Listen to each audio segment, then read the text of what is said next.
I have come here to chew bubblegum and kick ass. And I'm all out of bubblegum.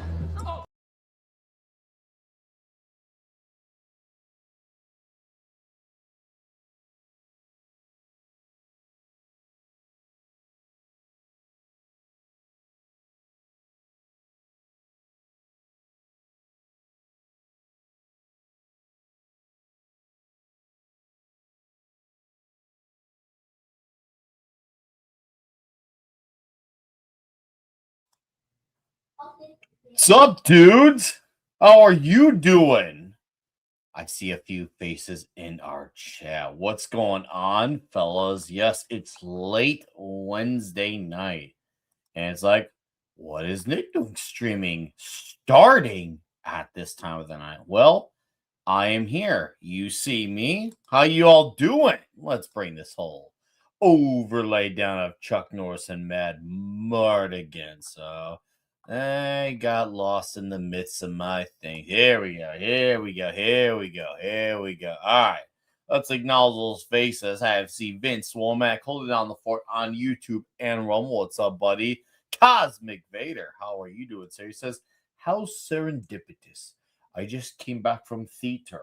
So theater like for a theater class or theater like you had seen the same flick that I'd seen. I'm curious to see where you are at with this one, Cosmic. But regardless, I'm glad that you are here. And yes, guys, we are also hanging out on the Rumble side. So please, if you want to have it both ways or another way, well, you have options and alternatives. So this is the Rumble link right there. We don't need to get into any of the hogwash and the whole stuff of the big intro. We're just here to just cut right into it because that's what we do here. So yeah, I did catch a movie. I'm not gonna have the time that I'd like to have to, let's just say, do a proper video on Spider-Man Brand New Day. So I'm like, you know what? I'll do a stream on my own channel, and then I'm sure I'll be talking about other people's channels in the next week or so. But this is one of the few times when we have a time to talk about online because I will not be around TNT tomorrow night because it's a friend of mine of several years, and it's going to be his birthday celebration. I'm never really around for his birthday. So I'm like, you know what? Maybe I should actually go hang out with the guy on his birthday. And we're going to be go seeing some sweet band called Obituary anyway. So it's going to be killer. What's up, Many Dragon 5? How you doing, sir? And looks like he came back from the movie as well, like yours truly did. So yes, this is one between this and tomorrow afternoon's Nick Talks Trek with the guest, just another red shirt for season 2 of Star Trek. Those are going to be the only 2 streams for the rest of the week. That's going to be it, bro. That's going to be it. That's all she wrote from yours truly. No videos, no nothing. It's just going to be these 2 streams.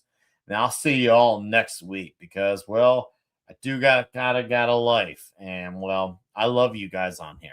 But I got to be away for a few days. And then I'll come back to you guys in a few days. And, of course, you'll have your more stuff next week, more Nick Talks Trek, Lobby's Comic Shop, all the works. It's going to be great. All the works. It's going to be great. Who knows? Maybe I might even slide into Tom's chat, like, hey, let me in so I could talk Spider-Man with you. Because, Tom from Midnight's Edge has synced the movie as well. So, yeah, I'll give a few more minutes for a few people to get their chance to get on in here. But at least talk about the theatrical experience of getting in. So I had that whole dumb QR code crap, and I didn't know that QR codes can go dark. And because my QR code went dark, they couldn't scan my QR code, and I had to go to a customer service desk equivalent to handle the ticketing issues. And I was like, oh, joy, what's going on here? And eventually, after like 10 minutes, they asked for my card that I used to make the purchase because I couldn't find the confirmation email because my Proton, once I put stuff in the trash folder, deletes after 30 days.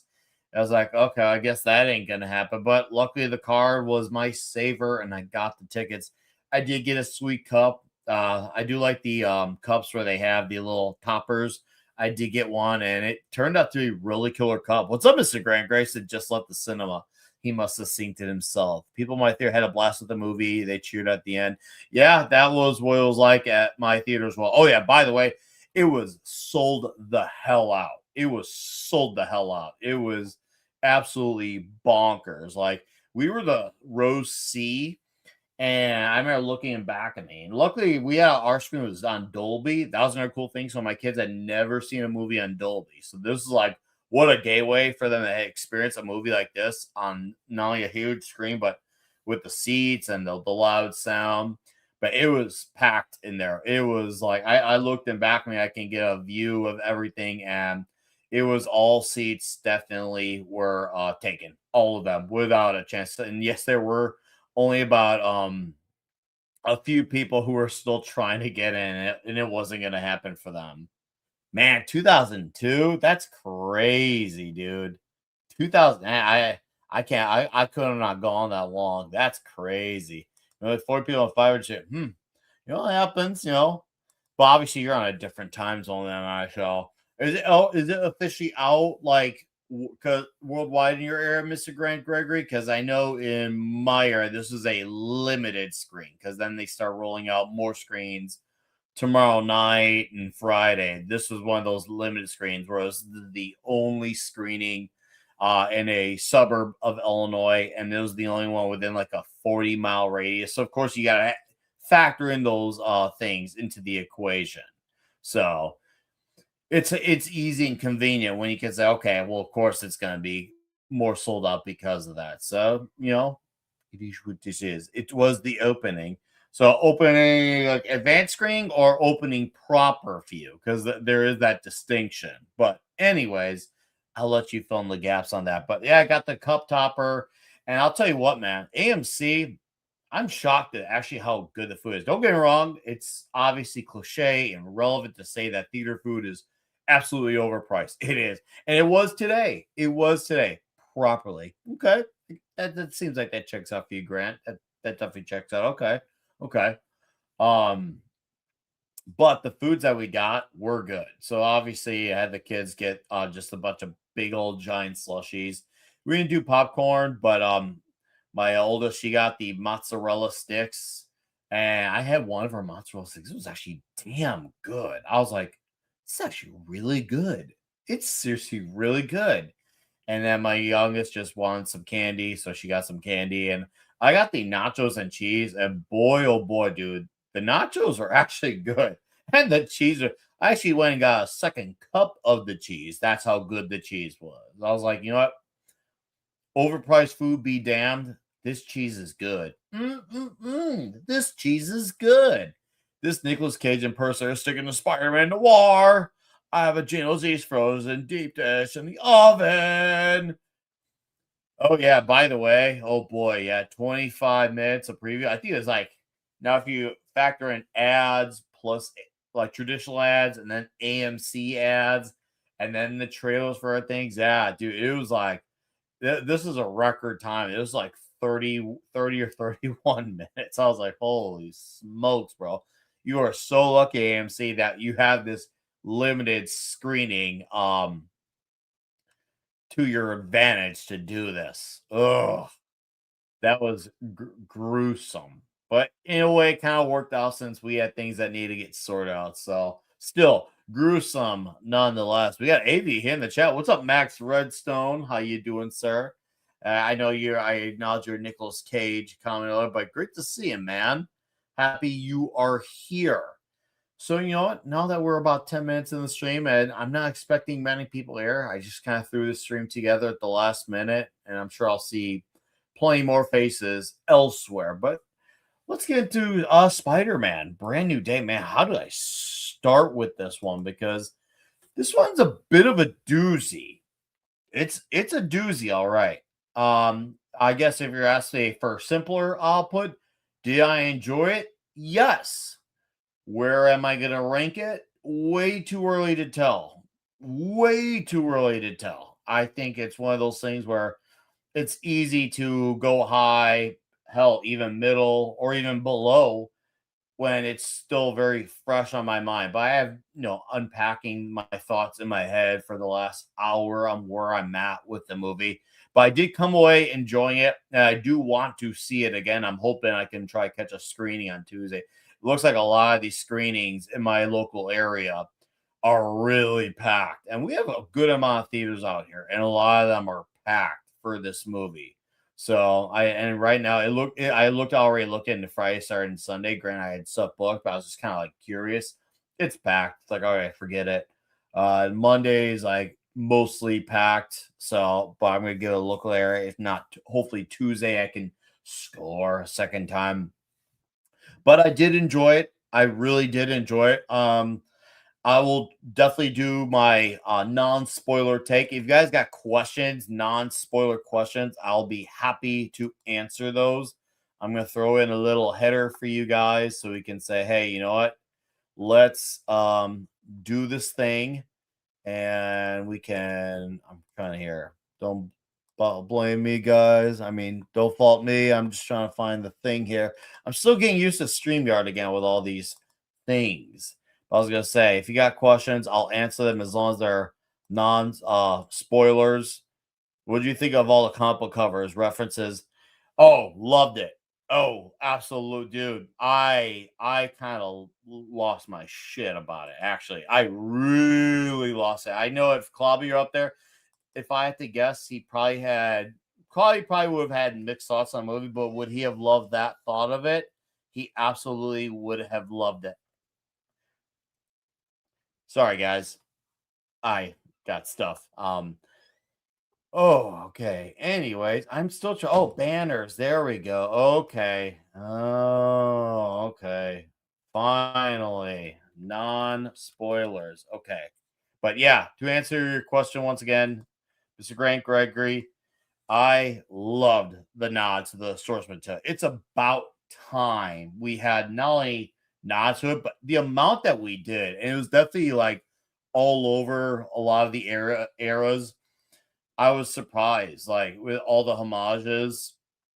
It was great to see. It was really great to see all those. You enjoy it is the important. Yeah. Like I said, I do have some complaints. I'm gonna save them for later. Are they like universe shattering? No, not really. But are they things that I was just like this again type of deal? And no, it wasn't like the long woke or anything, but it was just like something else. Something else. But once again, I'll say, but no, I really enjoyed it. The homages were great. I want to mention one little thing, and to me, I never mind. That would kind of be spoiling, so I'm not going to say anything about. I'll say that first. But what's up, Sherry? How are you doing? Great to see you here. Hopefully your Wednesday night's going good. No, I have gone into some of the reviews. Watch it tomorrow. Okay. Oh, good. You're in the safe territory right now. Non spoilers. Southern Belle, how you doing? The only question I have, and I don't know if it'll be a spoiler, is Firestar in it? No, Firestar is not in the movie. No, I find it safe to say no. You're not gonna.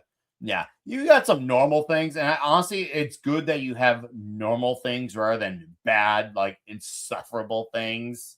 There's nothing really insufferable about it, so this thing already they do.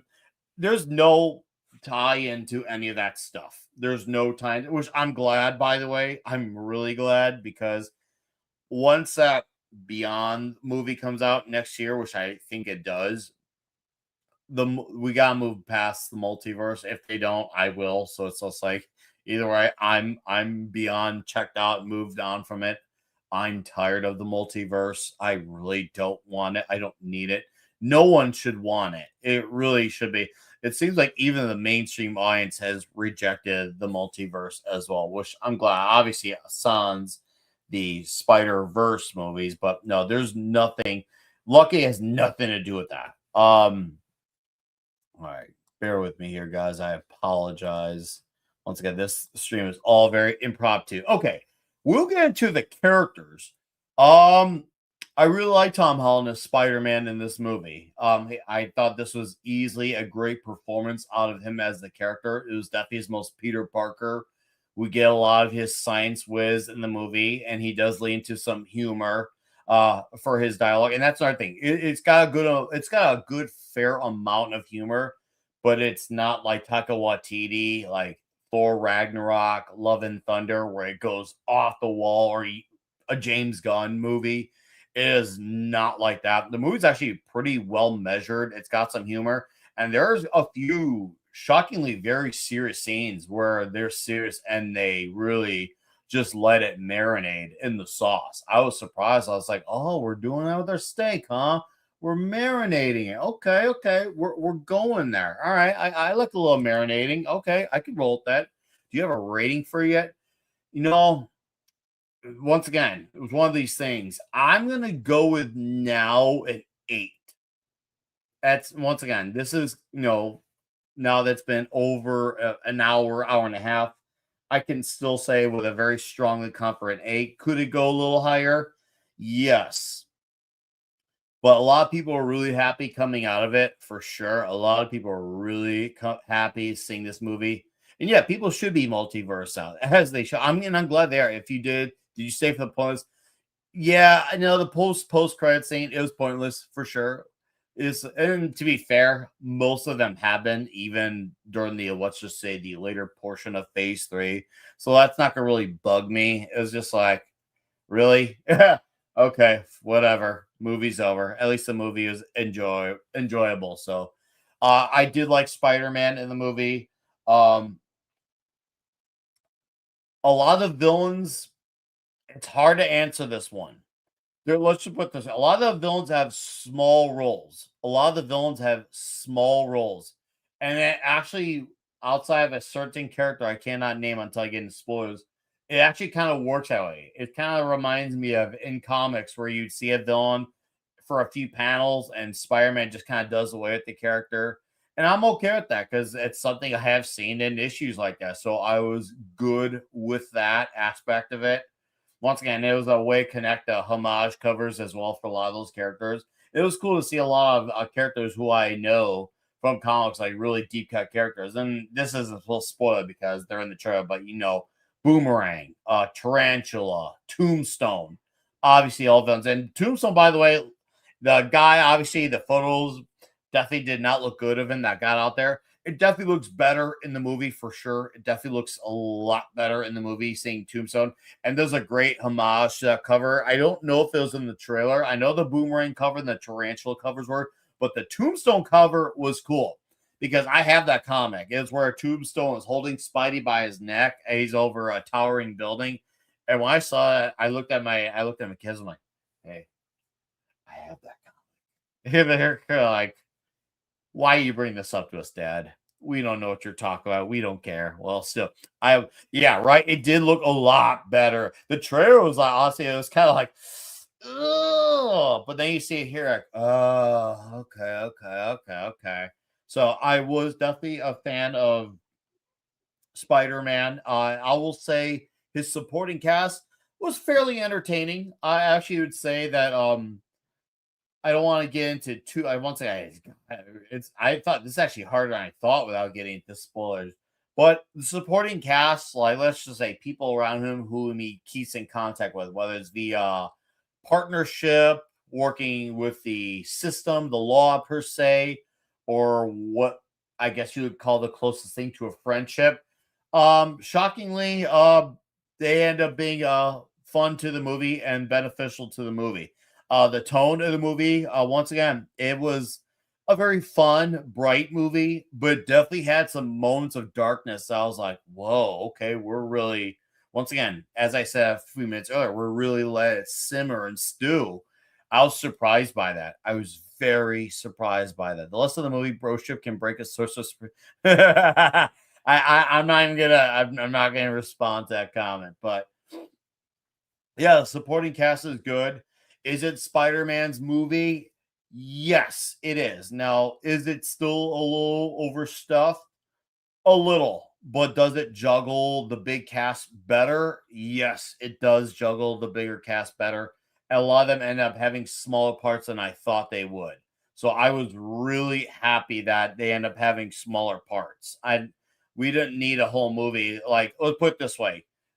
I know many of you know I've actually been on the more positive side of Superman 2025. But one thing I've been on with consistently is one of my criticisms, even with my enjoyment of said movie, was I didn't like the team up aspect. It took up the movie way too much.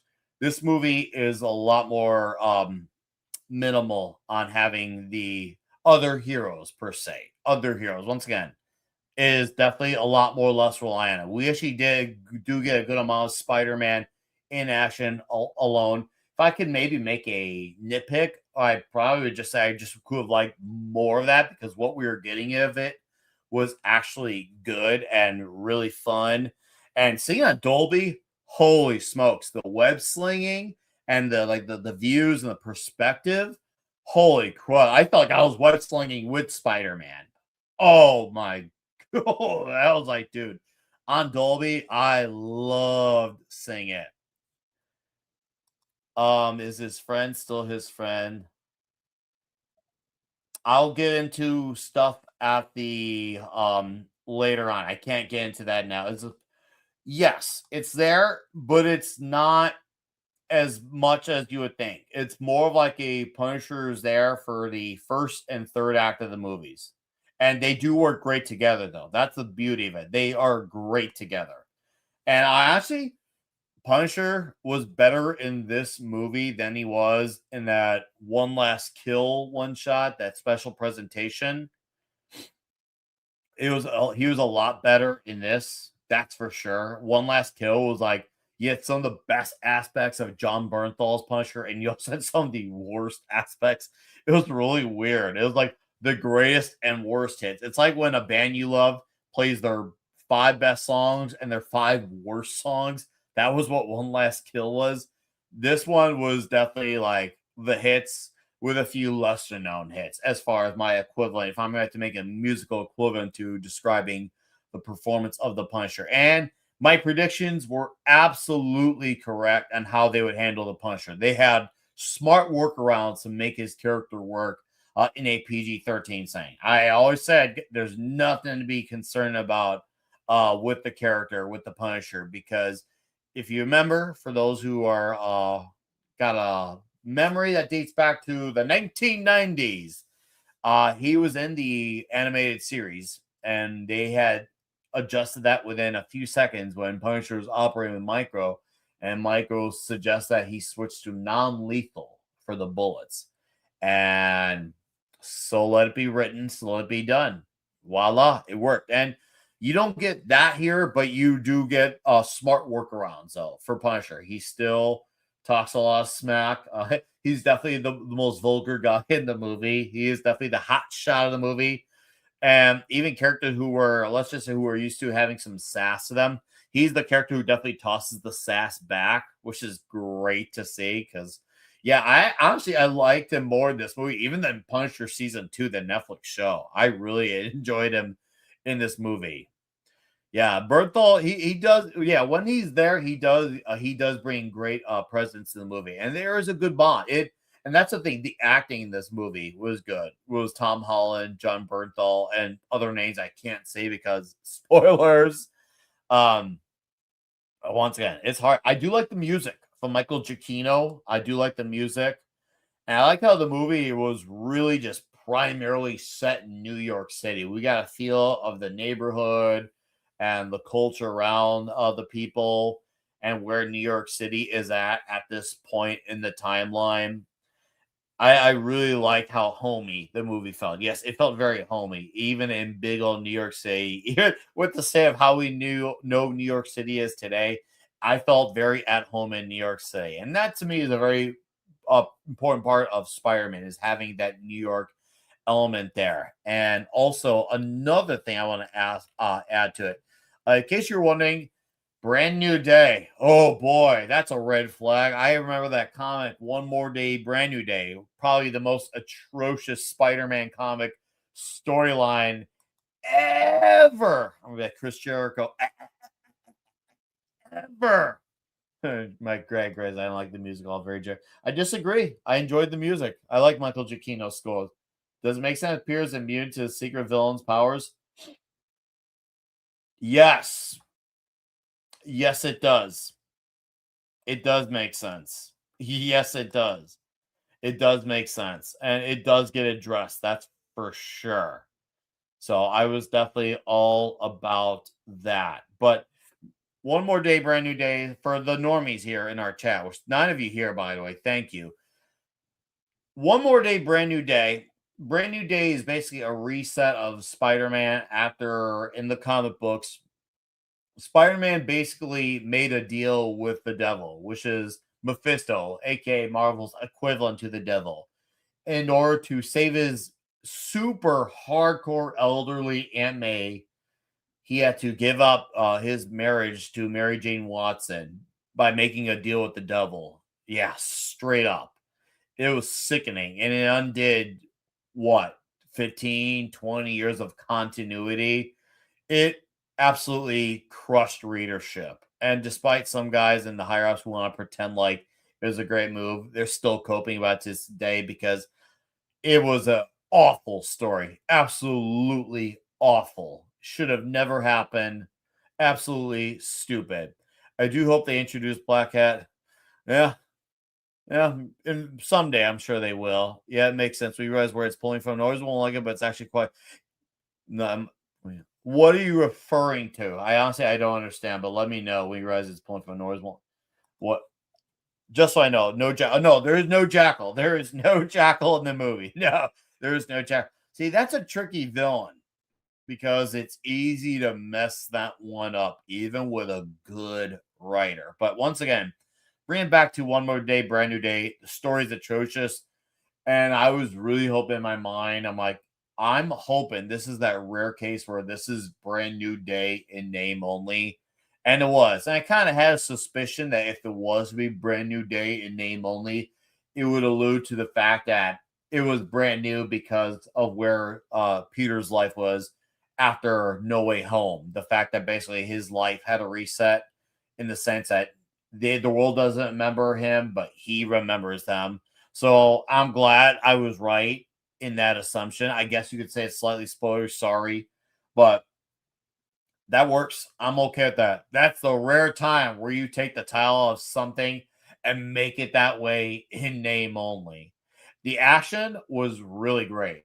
There was a lot of very comic book inspired stuff. There's definitely some nods to the PS4 game as well in terms of the action.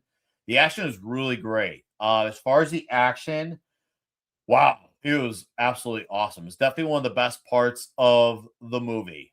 It was absolutely one of the best parts. I was like, holy crud. The action was really great. And I don't blame JMS either. Now that I know what I know, because it's easy when nowadays we're in a culture that people just kind of shit the blame on everyone and everything. I know people who worked at Marvel. Some guys who have been on guests on panels for my club. These comic chef had told me like, no, this was not JMS. And you can say he probably had his own criticisms in that run, but One More Day, Brand New Day. After that story, he was out. He was out. Worst name for the best. Worst name. No, it could be the worst name, but now that I see it the way I do, knowing coming out of the movie, I'm okay. A lot of critics say the movie's overstuffed. It is, but it's a lot more controlled. It is a lot more controlled than people don't give it credit for. And he's not Iron Boy in this movie. He's definitely not. He's Spider-Man. I mean, No Way Home, or hell, if you want to think about it as a trilogy in retrospect, the Home trilogy was basically one big long origin story. A little overextended, yeah. Should have been dragged down to 3 movies, no.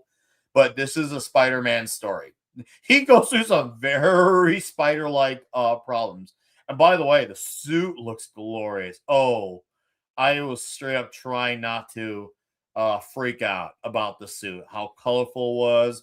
It definitely reminded me of something drawn more by like John Romita Sr. or even Ross Andrew or Gil Kane. Definitely that. It's definitely not so Steve Ditko. It's not really on the Mark Bagley side.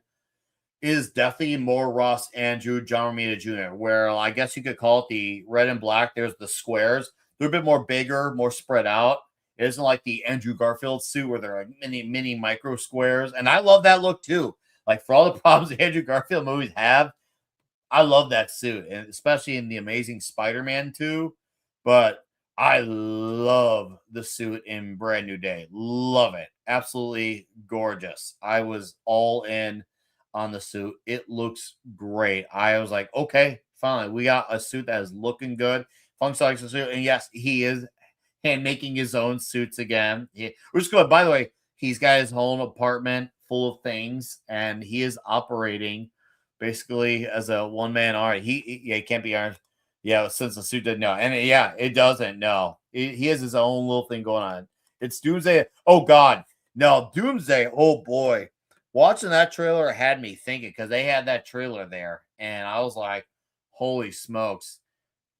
That movie is actually going to be overstuffed. That movie actually is. What the Russo brothers pulled off with Infinity War and obviously to a lesser extent Endgame, you could say, yeah, those casts were overstuffed too. But I think what they pull off, especially in Infinity War, was very exceptional. They were able to juggle a lot and somehow make it work. But I don't see history repeating the same way in here. Guys, I apologize. I got to answer this. All right. This will be less than 30 seconds.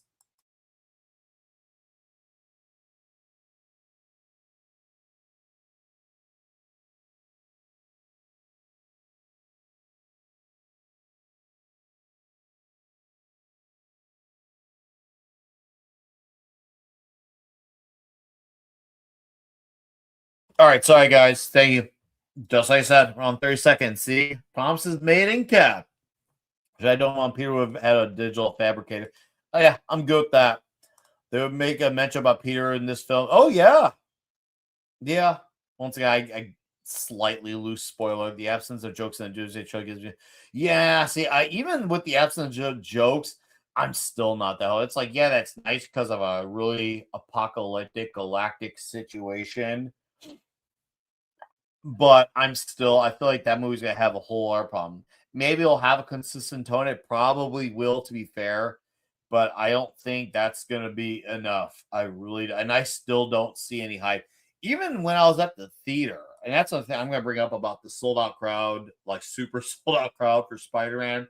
The amount of people like in Spider-Man merch was wow. I saw some people wearing onesies. I saw people wearing Spider-Man pajamas. I saw many couples together wearing Spider-Man shirts, Spider-Man pajama pants, Spider-Man hats. I saw everyone was buying a Spider-Man cup or popcorn bucket.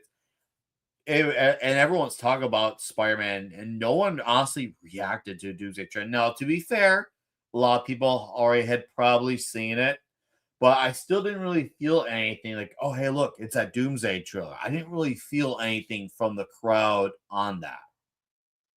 I feel like if the interest was there, even if people had seen it, they could have been a little bit more jazzed about it. Now, once again, this is one screening in one county, in one town, in one state, in a state of 50 states, in one country on the planet. So maybe it was better received. I don't know. But I always try to give people perspective that just because of what happens in my area is not magically reflective of everywhere else. So, because there's sometimes people tend to do that, whether it's intentionally or unintentionally. It's like, oh, well, if it's bad here, it's got to be everywhere else.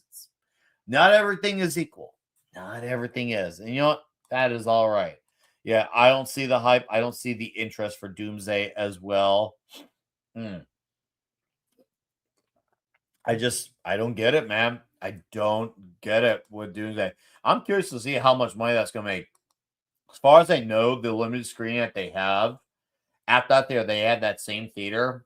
They have a limited screen. I do know that it's sold out. I do know that. So I'm curious, will that one screening be the exception, or is that a pattern of what's to come? Hard to tell. Really hard to tell.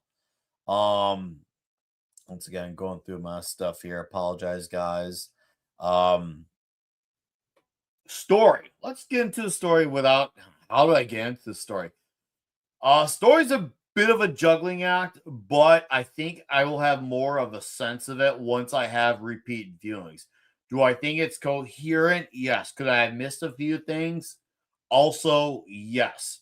Once again, with the big amount of characters, it's a lot more contained, and it's definitely not something where it becomes a big all-out battle where all the heroes and all the villains in this movie appear at the third act. It's actually not like that at all, which I don't know if that will relieve you guys or make you happy or I'm making, I don't know, I'm just letting you know without giving details.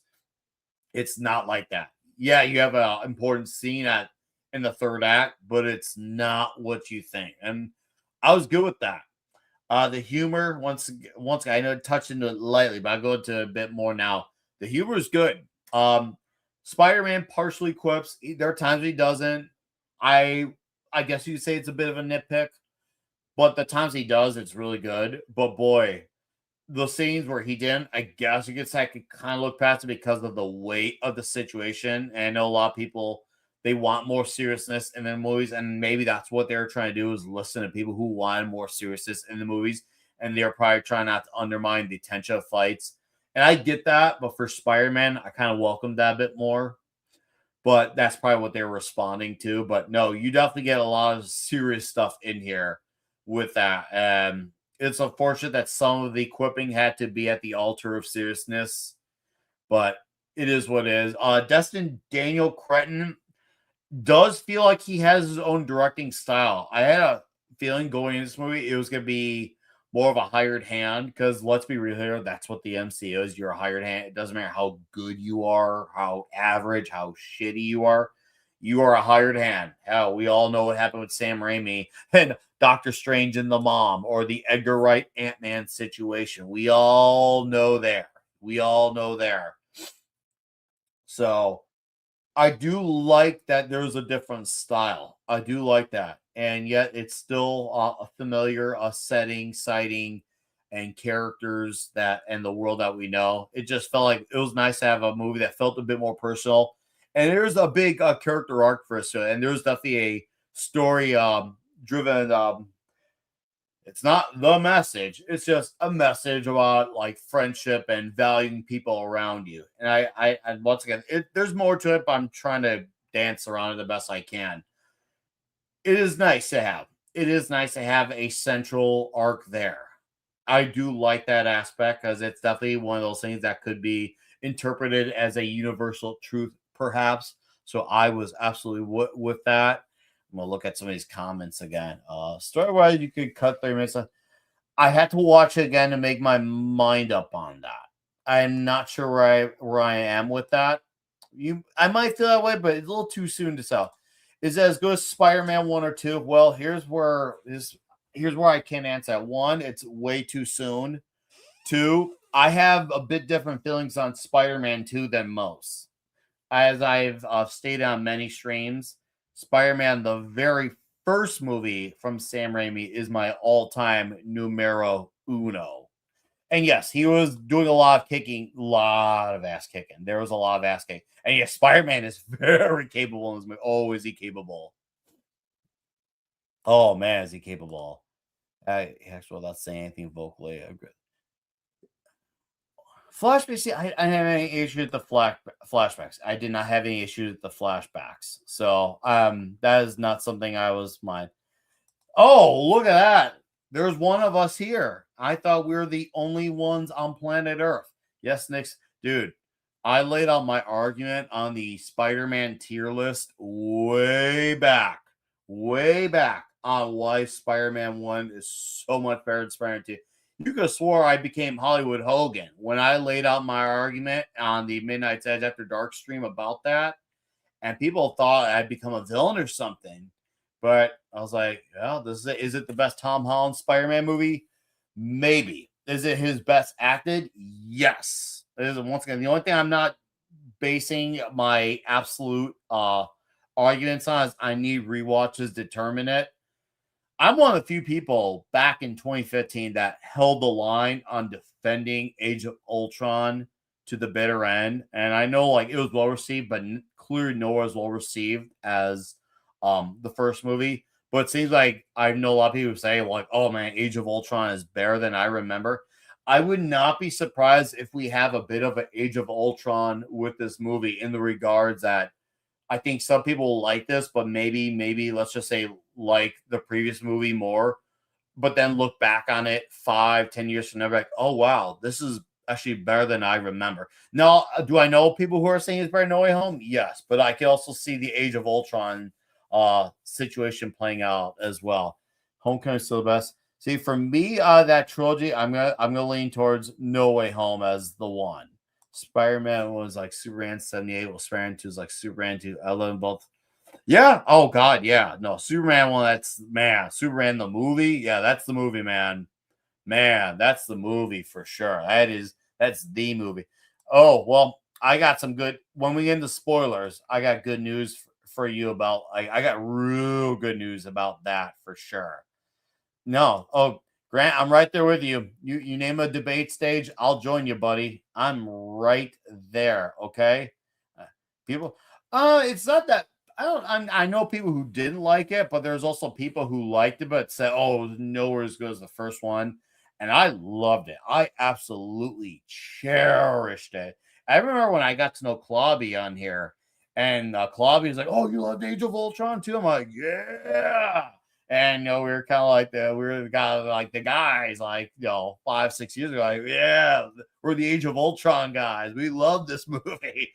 And now it's funny because if you were alive today, him and I would have been having a conversation about, look at all of them coming out of the woodworks. We all knew it. We all were right. We knew it. We saw it. We just saw it. We just knew. 2015, we were just ahead of the curve, but we're happy you all joined the party. We're all happy you did. Go back, dude. It's better than you remember. It's better than you remember. It reminds me of like some of my friends who thought The Expendables 1 was okay. And then they like rewatched it recently and they're like, oh, dude, this is actually a better movie than I remember. So seriously, go give it another watch. I like the Donner Cut. Donner Cut is great.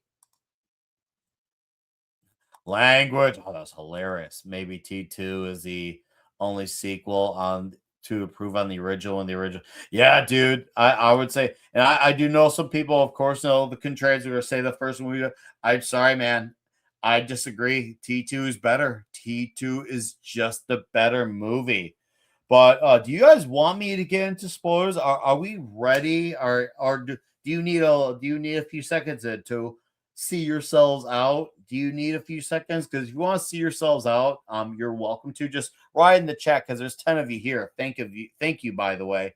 Let me know. I could play like a video clip and you can make your way out and we can then do the spoilers because I really need to just unload spoilers. Okay. I want to give it, I'm gonna play a few video clips. Okay, so I'm gonna close down, let some clips play, and I'm gonna change the banner, and we're gonna do this. Okay, spoilers. Okay, chat. We're gonna do right now. Okay. Right there. Okay. And we're going to play a few clips and we're going to get on with it. Okay.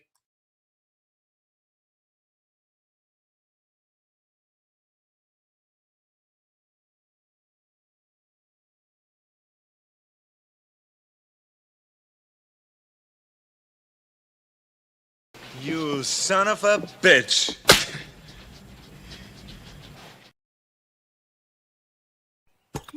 There it is. Australia. I'll be damned. Look at this country. You are gay. Keep it gay, keep it gay, keep it gay. Keep it gay, keep it gay, keep it gay.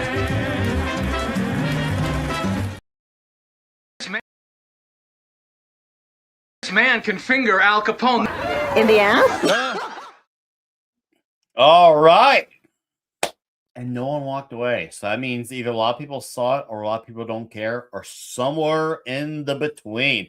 And once again, now that we are at the spoilers, guys, unload on me on questions. I will answer anything and everything. Okay? Do you think the Hulk recognized Peter because his mind was erased, because his mind was suppressed during the time, therefore couldn't be erased? I think he had what you would call a moment of clarity. That's what I think. I had a thing when he is back to Banner, he's not going to remember it. Maybe I'm wrong, and we'll find out down the line. But I have a feeling it was just simply a moment of clarity, kind of like a oh, I know that name, kind of like where did that come from? It's kind of like when you have like a really buried thought in your mind that's like I know it, but I don't. I'm trying to put my finger on it. That's what I think happened. What's fun with collecting? What's up? I've been lurking, but I think I'll get spoiled. Let's dance. Thank you, dude. What's up, dude, bro? Stuff.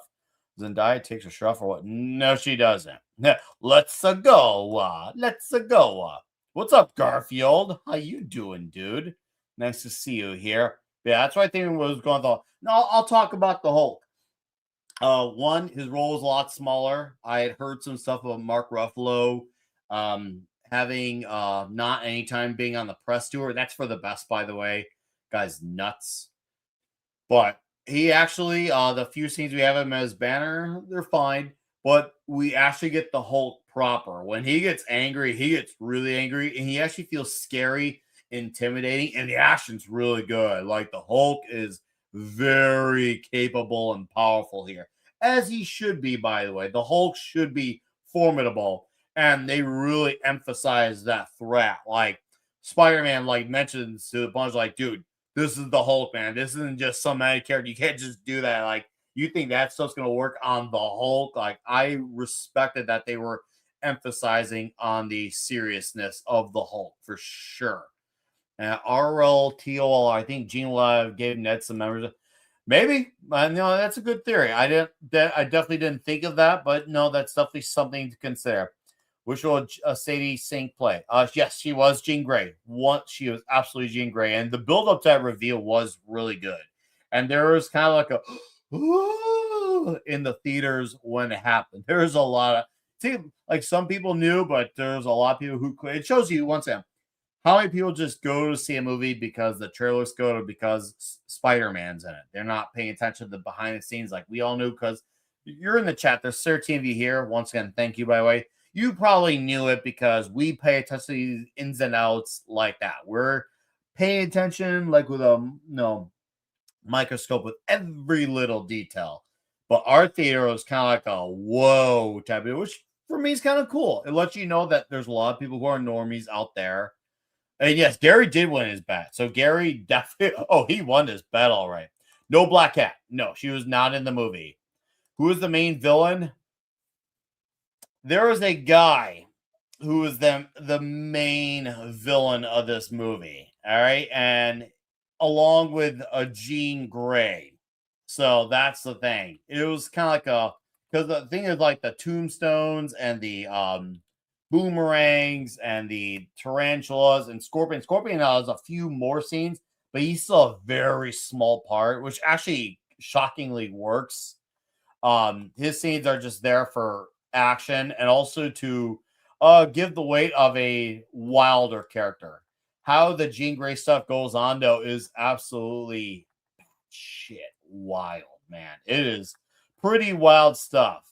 I still need to process all of that because, once again, there's a guy who's, let's just say, evil man who is working for a government company and he's doing some shady stuff. And no, it's not a straight white man. It's not. But is he the bad guy?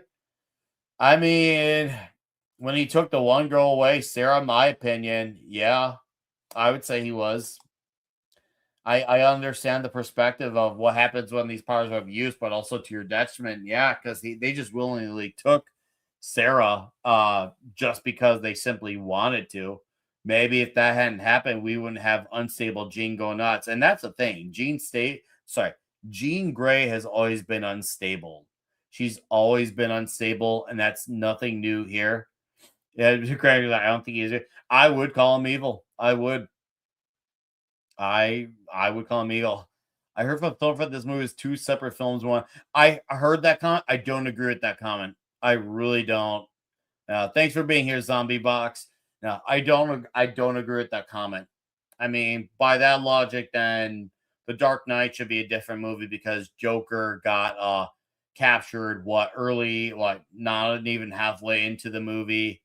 Like, I could see why they feel like, oh boy, the movie's stopping here. No, the woman effect is actually really killer. It has nothing to do with a girl boss thing. Jean Grey is a chaotic mess, not like a hot mess like Supergirl. This lady is absolutely damaged goods from losing her sister, Sarah. It's very tragic. It's shockingly very tragic, and they lean into the tragedy aspect of it. So, yes, we're definitely getting the Jean Grey. Thank you, Vince. We're getting Jean Grey before she became a whole lot more stabilized, which could explain the youth of this movie. Because I heard some people say, "Oh, why would Sadie Sink and then James Marsden? That's a big age gap." I'm like, guys, you're thinking it wrong. This is clearly. I know multiverse is retarded, but for the sake of conversation, it's clear this is Gene from his world. It's clearly Gene from his world. Let's not be dishonest with ourselves with that. Okay, that's what you're gonna. Fair enough. Punisher was good once again. Better than the One Last Kill. Better than season 2. He only gets he gets some jokes that are kind of fitting within Punisher thoughts. Only one time he gets slightly out of character, but he kind of had a good reason because Spider-Man needed to get out of the hospital, not blow his cover at the end. And so it was like, how do I blow my cover? Well, Peter Parker being walked out of the building after surviving his fight. And Frank actually wears a suit, wears the Spider-Man suit from afar and waves at people. So people think, oh, Spider-Man's up there, Peter Parker's down there. And that was good. That actually fit. I was like, okay, you know what? I can roll with that. Because also he's covering for him for sure. He was covering up for his buddy. It made sense. Take in, Gene. I'm okay with that not happening. I was actually glad they didn't because I feel like they had already had a bunch of characters in there. Granted, as I've acknowledged many times, they do a better job of keeping those roles restrained. To me, just adding another one just would have at this point we're already kind of walking on thin ice, and this movie does walk on thin ice with it. What's up, Tom? It says, "Yo, young Miles." Do you think that was Miles? I just thought that was it's just some kid. That's what I thought. I just thought it was some kid, but maybe it could have been. I don't know. I mean, definitely one of those things. Yeah, it is definitely nice that the multiverse is not really mentioned in this movie. I like how it's contained. My guess is Tom is doing a stream, I think, in the next hour or so. Tom, do you want me to come hang out on that stream? Would you like for me to join for a little bit? If you want, I can come hang. I'm probably gonna go for like another half hour, 40 minutes on this stream. Let me know, dude. I would love to talk to you about Spider-Man. I will go on about my thoughts. Thanks for subscribing, Kamari Scott. Hello, Kamari Scott. Nice to meet you. Thanks for subbing to the channel. Enjoy the listening as I babble on about this movie. Guys, yeah, throw whatever you want at me. Otherwise, I'm going to babble on about my own thoughts. One thing I really enjoyed about this movie, more than 95% of Spider-Man movies, I DM'd you. Okay. Text message or DM'd me. Let me know. So in case I need to check my messages, because I'm not near my phone right now. But Spider-Man does not take off his mask every 5 seconds in this movie. A lot of you guys know I've criticized the MCU movies for doing this. It drives me crazy. And this is something I have always faulted Spider-Man 2 for doing. That movie was the movie that made that a trend. It drove me crazy. This movie, there's a few scenes where he takes it off, and when it happens, it makes sense. But this movie, he's 90, I'd say about 75, 8%. When he's wearing the suit, mask included. It is about damn time. I had heard something about Tom Holland said he actually reads Reddit comments. Maybe he read Reddit comments about people complaining about the taking off the mask. If that was the case, thank you. Oh man. Thank you, thank you, thank you. I was like, oh, so awesome that we finally have it. The suit once again looks great. The action was good. Scorpion's part, once again, it's small. It's there to serve another character. We don't go into origin story, so there's no did this happen with JJJ? Did it not? There, it was just it's going on as if these characters have already or been very well established in this world. And you know what? I'm good with that. As long as they don't change the origin story of Scorpion. As long as they don't change it. That if they outright say, yeah, we're gonna do this, I'm like, you're getting retarded. But I really enjoy that. Zendaya, so you're kind of right. Zendaya, no, I have said before, I think No Way Home actually showed the actress some promise for her role in Michelle Jones, and I will refer to her as Michelle Jones. Um, Unlike Homecoming and Far From Home, where she was absolutely insufferable. In this movie, like I thought No Way Home was a step in the right direction. She was very attentive, very caring, was trying to actually be a decent girlfriend to Peter. In this movie, she has a good performance. Now her role, like how she goes about things, is very different, but she's a lot more expressive in this movie than all her other movies combined. No, right? She actually was good. She actually was good. I think it's one of those things where I don't know if she was listening to criticism or if it's just the material she's working with, but she was actually good in this movie. As Michelle Jones, he was actually good. I actually really respected the performance of the character. I was like, wow, okay, this is actually good. I was shocked how slow, and her and Tom had really good chemistry together for sure. They had really good chemistry. Gamora 2, you mean? Gamora 2, you mean? No, they had really good chemistry the way Tom Holland and Frank Castle did. They had really great chemistry together. The concealing of the secret identity, people are thinking, oh, was everything just undone? No. I was like, I don't know how people misinterpreted that. And yes, I have talked to know who thought everything was just undone. I'm like, no, what happened is just everything happened, just the world doesn't remember how it happens. Because even when they talk to Peter's old friend Ned, he's like, yeah, he helped me in all these parts. And he names scenes from the previous movies where he was saved by Spider-Man, but he's can't pinpoint something. It's that whole there's something about it, but I can't put my finger on it type of thing. So everything happened. It's just they don't remember. See, it's a smart way of undoing something without absolutely retconning everything. Normally, sometimes people will overkill and do retcons and overcomplicate. This movie is a very simplified in it for sure. And yeah, her actually, that was another thing. I was shocked, by the way. I'm glad you mentioned this comment. I was actually legitimately surprised that they did not go this route with them not getting back together. So in case you're wondering, no guys, they do not get back together by the end of it. She rediscovers the secret, and her reasons are actually heartfelt and very tragic. I was actually shocked, and my youngest daughter was like actually sad by it. She felt bad for Peter. She was like, "This is sad, Dad." I was like, yeah, "It is," and and that's another thing this movie did well is it kind of encompasses Spider-Man's wins. When he wins, he loses. This movie, he won, but he also lost. The same price he paid in No Way Home, just for very different reasons.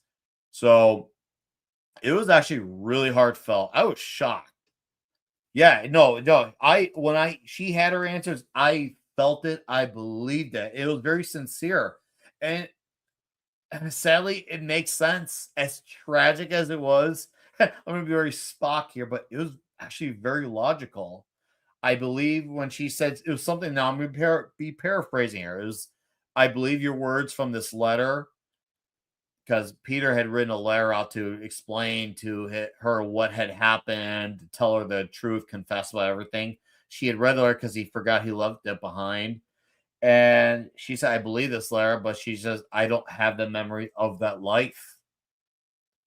And I was like, damn. Once again, I'm not saying it or doing it as well or express it as well, but Marvel already did this in Guardians 3.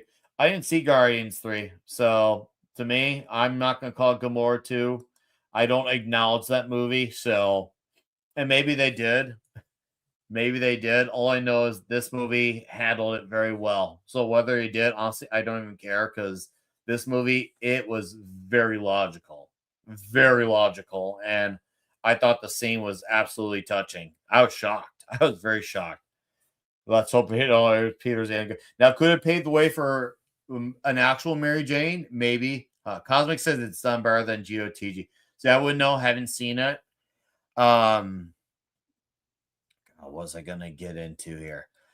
I wonder, and this is something I wonder if the reason why they went with this Michelle Jones. I wonder if this was a Sony thing. I wonder if this is like a here's who you can use, here's who you can now use. Here's who you can allude to, but without hinting.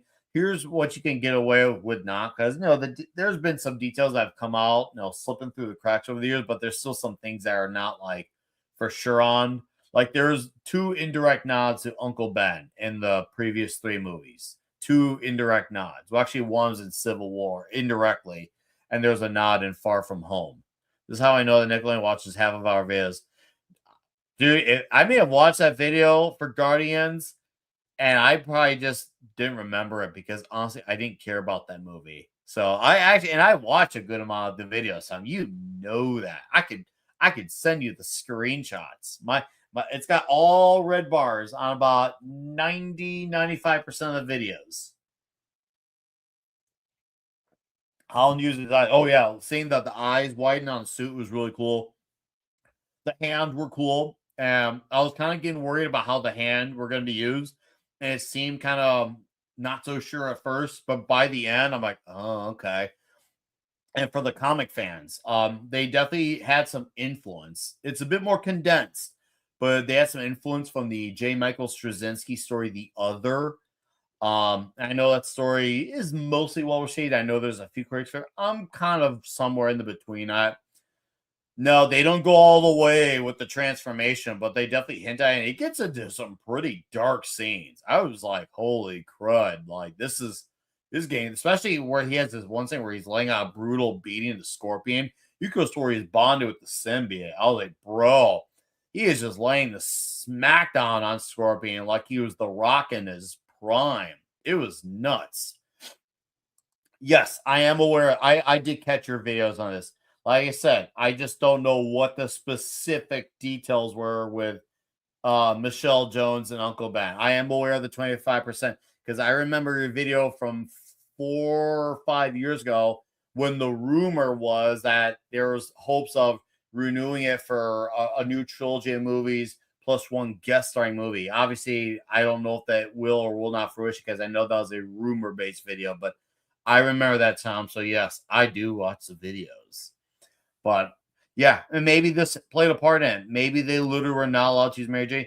Maybe we'll get Gwen Stacy. I'm curious. Or will we get God, please don't bring in Carly Cooper. Please don't bring in Carly Cooper. Please don't bring in Carly Cooper. Please don't. Watch, I say that's who they're going to bring in. She's not the worst girlfriend, but honestly, she was only created because I think Joe Quesada, like, it reminded him of a past girlfriend he had, some stuff. Yes, the reason they can't use the characters in case Sony want to use them, so they let them use 25% different versions of that. Basically, otherwise they'd be a moratorium for. Yeah, no, Black Cat Felicia, I would like. I think that'd be cool. I think that would be really cool if it was Felicia Hardy. You could have a lot of fun with that. What's up, Massgrave? How you doing? Hopefully, this leads all the Spider-Man characters being.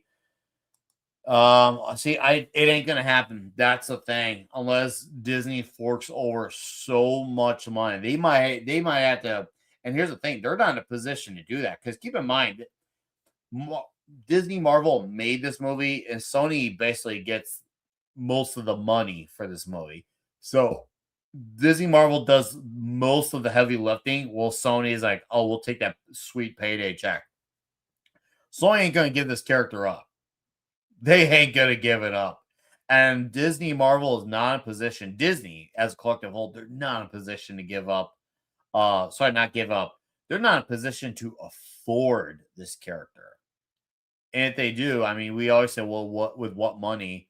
But we all see what's going on with the whole merger that may or may not happen with Paramount. Who knows? That could go one of two ways. But regardless, I don't think they're in a position where they have to play ball. Both companies have to play ball. It's like what I said. I'm going to do a Mead reference. I think I said this reference 3 or 4 years ago. I said Disney and Sony are two parents fighting over their child. They're two divorced parents who are fighting for custody of their child. And tell me you've never heard more accurate words spoken in your life. I dare you on that one. I dare you. God, what was I gonna get into here? Let me go through my own stuff. Seriously though, action was great. Story, once again, story's a bit busy. Some details I'm kind of sparse on. I still got to fill some gaps in with rewatches. It's good. It does, once again, it does tread on thin ice with getting a little stuffed, but it doesn't go all the way for sure. And it is ultimately a Spider-Man story at the end of the day. It is a Spider-Man story. Could you say maybe there's a hint of a larger universe? That to me, some people say, "Oh, that means it's a setup movie." No, it's not. Okay, it's not. Stop. Don't be dishonest like that. It was still a Spider-Man movie through and through. It just was, for sure. Now, the Jean Grey stuff was insane. It was really powerful, really wild. I was like, holy crud. And the fact that they're having this all being contained within New York City, it was great to see how is Spider-Man going to handle this. And it was a very Spider-Man way of how he got through to her on an emotional level, because we all know he's absolutely horribly outmatched by her on a power level. That's not even close. That's one of those rare times where you would buy the lady beating the guy for sure. One of my critiques, and this is not like a deal breaker in terms of like, oh man, this ruins everything for me. But one thing that drove me like, this again. And luckily she has a small part, but guys, stop trying to make Yelena happen. Just stop already. Just stop. Oh my God. Just stop already. She's not going to happen. She's not going to happen. They are trying so hard. Is there really an audience for this character? Now, and please, Chad, I want to know, is there an audience for this character? Like, do you know from normie perspectives? If there is, hey, okay, then maybe I'm wrong. But I have not heard one person, even from the 5 people who I know who are annoyed that saw Thunderbolts and liked it, no one said anything about Florence Smells. She is in the movie. Why? She has a very, very small part. She just has a few small conversations with Spider-Man. She's not in any of the actions. She's probably in about not even 5 minutes of the movie. It's a very small part. Very small part. So, once again, it helps that it was as small as it was. But it just feels like we're really trying to get this character to take off. And she's not going to take off. Can we stop with Yelena? It ain't going to happen. Commissioner Gordat. Oh, man. She's not going to take off. You could have had another character there in that place. I get why the part was there. It made sense. Why he went to her for certain information. But there could have been better suited characters for that. Honestly, I would have rather had him work more with the cop lady. The cop lady was fine. I was fine with that. He was working with law enforcement. And I was like, okay, cool. I could go with that. But Yelena, bro, just... I have to laugh. Seriously, I have to laugh. She's not going to happen. Maybe she was good in Oppenheimer. I don't know. But this Yelena character is not kind of... No, she's not Captain Marvel levels of insufferable. She's not. But, man, she's not... The fact that they're putting her into... I think they put her in Hawkeye, Thunderbolts, the Spider-Man movie, small role still. I will obviously include context. She's not going to happen, guys. She's just not. Jean Grey, Sadie Sink... Actually, yes, she can happen. She thought she had a great performance as the character. She absolutely did. But the guy who was, let's just say, driving her into going down this torturous road, he was great. Seriously. And once again, he was very Men in the Shadows like, which I like that aspect of him. I was like, oh, okay. He's one of those guys. But no, Sadie Sink was good. And I was one of those guys who thought her as Maxine in Stranger Things season 3 was atrocious, but then turned it around in season 4 with a actually respectable performance. But yes, Bill Metzger is the character. I just had to IMDb it. Yeah, Bill Metzger is the character in the movie. And by the way, the police lady is Jean DeWolf. So if you guys know for your comics, the death of Jean DeWolf. I actually don't recall them saying her name in the movie. I remember addressing a Jean DeWolf. I didn't know that was actually her. But okay, cool. Did not know that. So that's a detail to see. Rewatches are actually already going to be beneficial already for this movie. So that's a good thing. I haven't seen the Avenger. I already know she's. Ugh.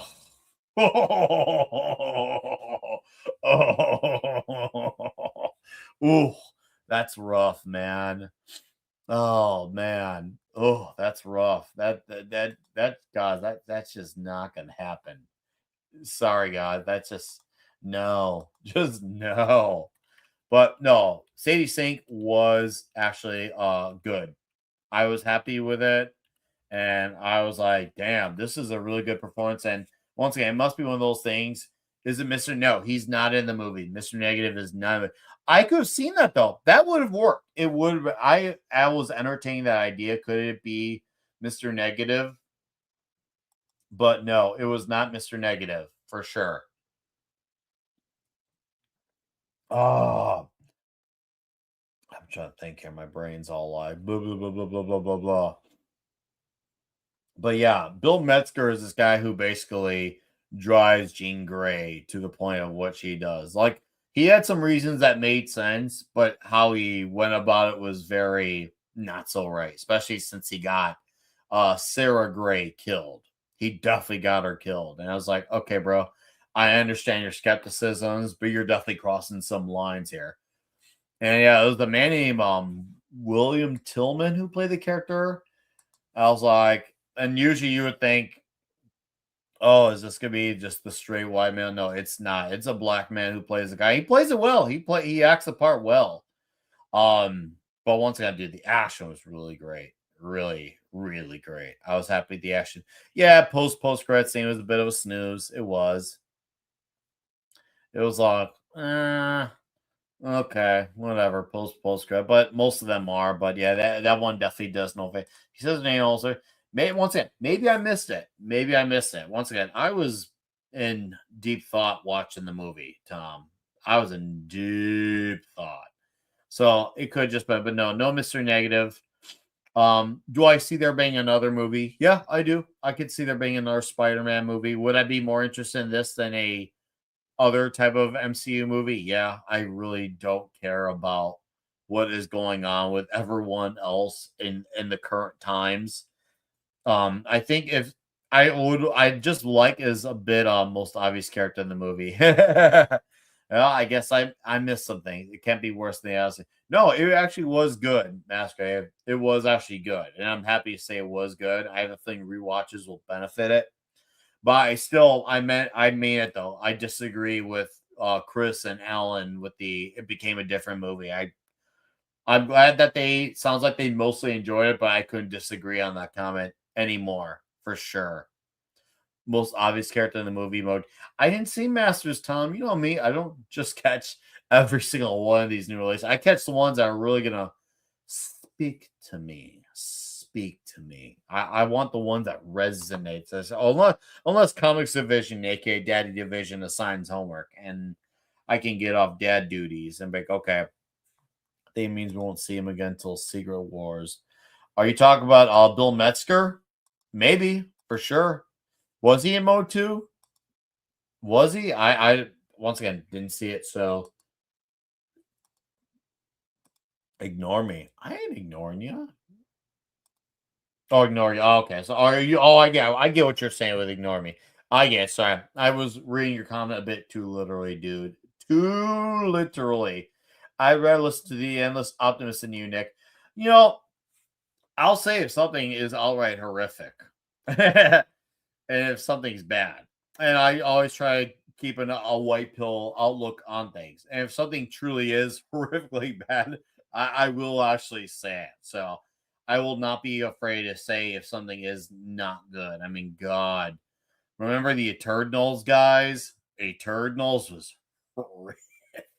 Oh man, that movie smells. That's how bad it was. But no, Brand New Day is good. I'm so glad it was in name only. Is Miss DeFontaine still? I don't know. Does anyone care? Is this, yeah, I still don't understand why Bucky's. I don't know. I'm talking to people in the chat, and I go, okay. Does anyone care? Garfield, who cares? That's the thing. I get what you're asking. You're asking a good question, but it's one of those things where it's just like no one cares about those characters. I'll admit I like U.S. Agent and the Falcon, the Winter Soldier, but man, see, Nick thinks he's so important. Damn right, I do. I don't think I know. Yeah, I know it. All right, I got confidence in myself. Okay, I got the confidence. Oh man, I'm looking forward. It seems like I will be streaming with Tom, which is good. I look forward to joining the man per se to talk about Duff movie. But yeah, right, me take over. No, good. I'm trying to just gather more thoughts to talk about with the movie. Yeah, flashback. I had no problems with. There's the flashback that connected to Aunt May and how they made it connect to Jean Grey, and basically the conversation she had with Peter. She ended up having the Jean Grey too because he was trying to get her to be stabilized because she was once again very erratic with her power, and it really brought her down to earth for sure. It was probably really the only way. It really was the only way. Because otherwise, yeah, they probably would have all just eventually died. And it's incredible that despite everything that happened, yeah, the body count or the damage, there's some damaged buildings, but it seems like it was minimum casualties, which is good. And there was a time where there was a casualty from Spider-Man because of how much the spiderness was making him crazy. Like once again, from like the story of the other was driving him mad. And he was having the more organic web shooters like he was in the other, and then of course in the Tobey Maguire movies. And Tom Holland, dude, he's so jacked, it's ridiculous. I don't think he's on steroids, but holy crud, does the guy keep it up in shape? He's in really good shape. I think he got taller too, because I met the guy in 2019, and he was really nice to me and my kids. But you know, he was in good shape then. I remember he definitely had a build to him, but I think he got a little taller because he looked taller in the suit, and he's just even more jacked. Like I gotta respect the kid, man. He is in really good shape. He's keeping it up, Nick. Yeah, Masquerade. No, there's no nod to the Thunderbolts of the New Avengers. There's not. There's thanks. Fuck. One day he'll have his own show. I think Tom is driving back from the theater. I would agree. See, I don't know if I agree with Chris Gore on that. He said the best action scene in a Spider-Man movie. What's that? The only thing that's going to make me disagree with that, or even is the rewatches to see, because the only movie now, even though I said my favorite Tobey Maguire movie was the first movie, if there's one thing the second movie did right, better than the first, was the action. So I'd say, as a fresh out of the theater, I'd say they're neck and neck in terms of the action. They're a tie with each other. Now, rewatches for me will determine if I feel that they're still tied with each other, or if Brand New Day has the edge. But was the action exceptional? Oh, damn right it was. Man, we got Spider-Man and his action the way I imagined him, and it was glorious for sure. Absolutely glorious. Especially the fight on the side of the building. Oh yeah, the fight on the side of the building is my favorite fight of all the Spider-Man movies. Once again, rewatches will tell me if I determine something eclipses it. What's up, Paulie? Latino Slant. Paulie, I mean, if you're not around, you can come in here before I hop on to Tom's in a half hour. You can come in here and we can transition over there. Sounds good. Yeah. What's up, Mars Monkey Max? I guess my chat is taking a very homoerotic turn. I'm looking at the comments here. I'm not the one named after a bird that won't show.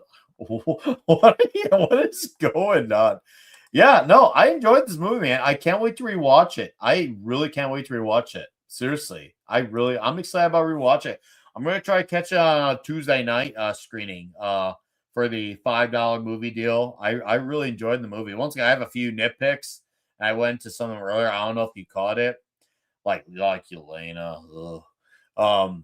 But overall, I really enjoyed the movie. I really did enjoy the movie, and I just once again, I still disagree on the two different movies. I couldn't disagree on that anymore. But I agree with Chris on the action. Is it better than No Way Home? Too early to tell. But does it have a chance? Yes. No, I say now I know one comment I'll stand by, and I know I'm going to stand by this even months down the line. I will say this is Tom Holland's best performance as Spider-Man Peter Parker. It is he puts his most science whiz mind to the test. He has his awkwardness and humor as Peter Parker at his most sets, and then of course his movements as poses as Spider-Man, the most Spider-Man like. It is not an Iron Boy movie at all. Too right? I thought you watched it. No, you gotta remember, Andre is in like Norway. Actually, he is in Norway, and then look at all that go pass out. Well, hey, see, I don't want to say it's better. I would say it's definitely not a worse movie. I would say they're right in line with each other. It would be easy for me just to say it's the best one ever, but to me that would just kind of be shilling, and I'm not going to do that. Now, if I say it maybe in a year or two from now, maybe by then I'll actually say that and actually kind of mean that comment. But for now, I'm just going to say it's up there with it for sure. But his overall performance is the best. So hopefully that kind of gives you some sense of where I'm going. All right. Dude, it's always the most homoerotic chat on the place. Always. What is it not going to be? This is just one of those things where it's come to the territory. What's up, awesome one? No, Spider-Man Brand New Day was fun. It was a blast, heartfelt, very fun. Few minor quibbles, but to be fair, every single movie I have a few minor quibbles. Every single one. Like the Green Goblin Power Ranger suit is awful, but Willem Dafoe's performance is really good. So I can forgive that because his performance was really good. But man, that suit was atrocious, man. Man. So it's up there. No Holmes Day as far. What are you guys saying? Does this film impact Doomsday? I don't think so. If there's something that was supposed to be, I didn't notice it. Seriously, if there was, I didn't notice it. To me, this movie, I could see where they could go with this for Spider-Man, or where they could go with it for Jean Grey, and maybe in some X-Men direction, sure. But it's a Spider-Man movie through and through for sure. Like I said, the only thing I would like going forward, I would just we know we had the heroes restrained. I just want even more restrainment on it. I get it, yeah. Tom Holland and John Berthold, they had great chemistry together. I get it, and they did. They really did. They played off each other very well. But I want to see even more. Now that we've gotten like a few tastes of Spider-Man solo, you see, okay, this works and it works well. More, please. I want more of it because we're seeing the potential of what happens when we get those things. We really are. I want more. Am I being greedy? Probably. Am I still going to be greedy? Yeah, actually, I am. Final text graphic is Spider-Man will return, but nothing. Yeah, that's true. That was the final text graphic. And yeah, people really loved at the theater. They were really happy at the movie. And I was happy to be a part of that crowd. That's for sure. It was a really rock star type of crowd for sure. And that's it, Willem Dafoe's face. Absolutely shouldn't have do right for sure. Oh God, what about Kang? You know, it's funny you mention Kang. He's actually being better utilized in X-Men 97. Hey, and I was like, wow, who would have thought this cartoon actually solved the Kang problem that the MCU did not? Boy, did the MCU really mess that one up. It's good flavor. Lime freeze, by the way, for those who are curious. Bi-curious. Now, I wish they had a cool goblin-like mask, and there's no reason they couldn't. I remember watching some of the behind the scenes in the Tobey Maguire DVD back in the day, and they showed you what they were working on for the mask to make it look faithful. I'm like, bro, it looks great. Why are we going for the Power Ranger outfit? You might as well just say go, go, Power Rangers if we're going to do that. Once again, luckily Willem Dafoe is a good performance, so whatever. I would like a Spider-Man movie with even less heroes. If you want to have at least one hero with a small role, okay, fine, whatever. But I would like one villain. I want Spider-Man against Kraven. That would be awesome. That is what I want. I want Spider-Man v. Kraven. Mano y mano. All right. Last man standing. Let's get it on. Okay. At least that King knows when they're nostalgia. Yeah, the movie's not really nostalgia bait at all. It's really not.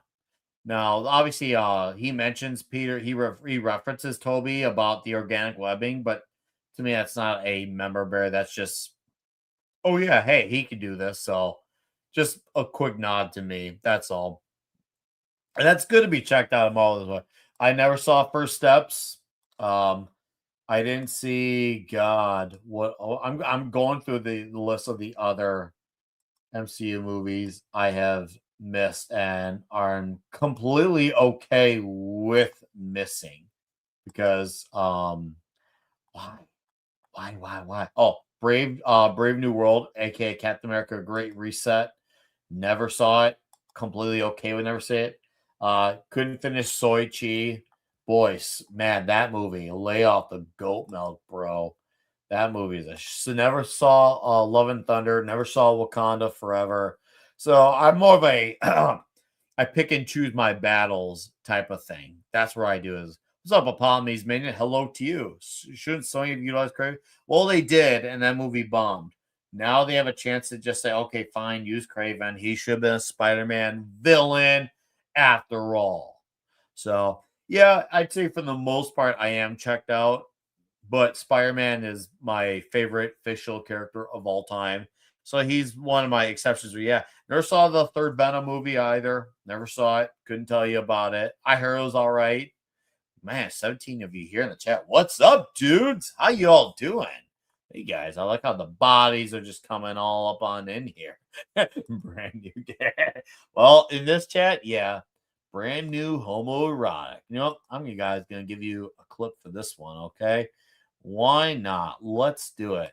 His was like, it was like a third forearm. Thanks. Because there's no way that tree trunk was going inside me. His dick's not small. There's no sense in going off half-cocked. Oh my god, the cock.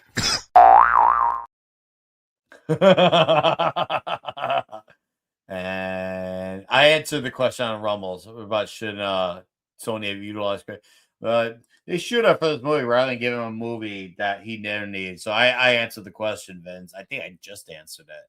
The other thing I see at the end game is the first episode. Look, yeah, that's the thing. I didn't watch all the shows. I didn't finish Moon Knight. What I caught early on was atrocious.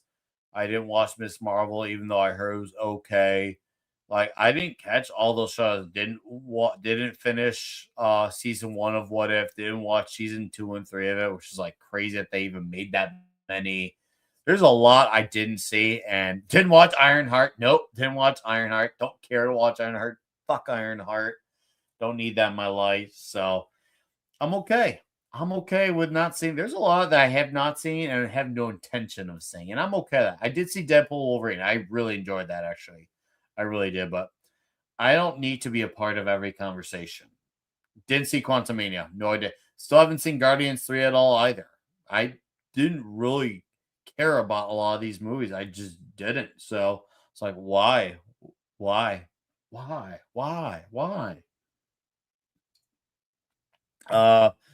I did see Strange 2, and that was disappointing. Not shocking, though.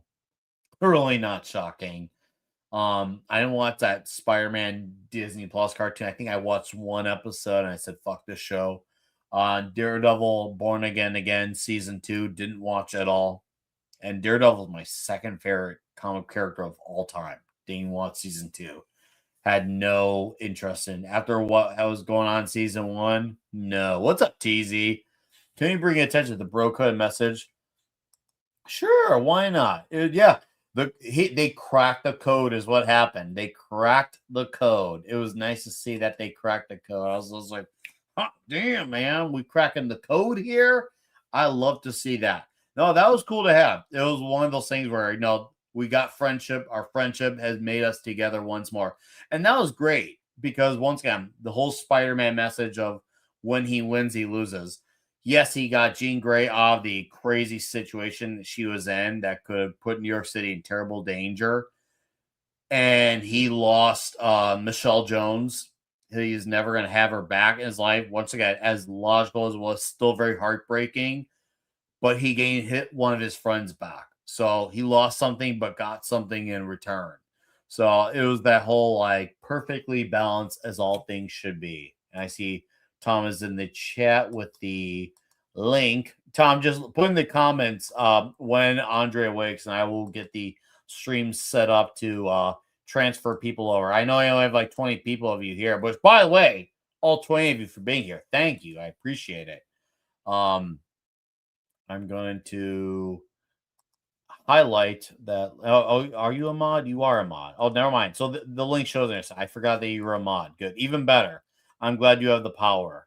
That's the link for Mead. Good. Is that your lead for Mead to sub to the channel? No, I should probably just click on it and look. Because, yes, guys, in case you didn't know, Tom is now on Midnight's Edge After Dark number 2.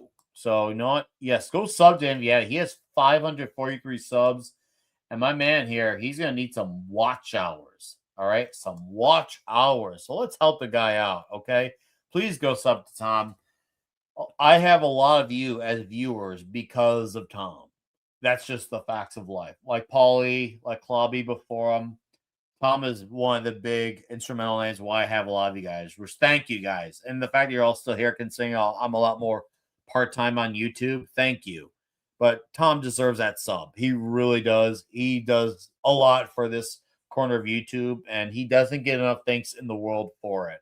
That's just, once again, cold, hard, brutal facts of life. So I will happily be repetitive for a man like Tom, for sure. And the link he just posted now is the link to the Spider-Man stream that's supposed to be in 26 minutes. So yeah, Tom, just let me know. I'm going to go post on Midnight's Edge, guys. I'm streaming on my channel, talking Spidey until Emmy goes live. So come hang at my channel till these dudes get it up. Let's see if that works. Let's see if I can bring people over. I'll take Tom likes money too. He will definitely take the money too. He's a fan of money. He's a capitalist. Absolutely is. I respect Tom and his needs for the capital. I like that, Tom. I really do. Have you watched Tom? Dude, Tom is great. He's one of the best guys. Did you just say spank you? No, I did not. Yeah, thank you, Mars Monkey. I appreciate it. Oh man, I love it.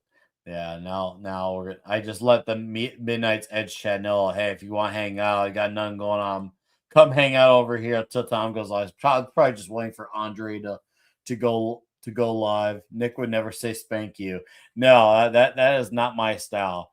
I'm more of the homoerotica type of clubs, or I like the Beavis and Butthead clubs. Those are really fun clubs, you know. I can do the splits, no problem. Back and forth.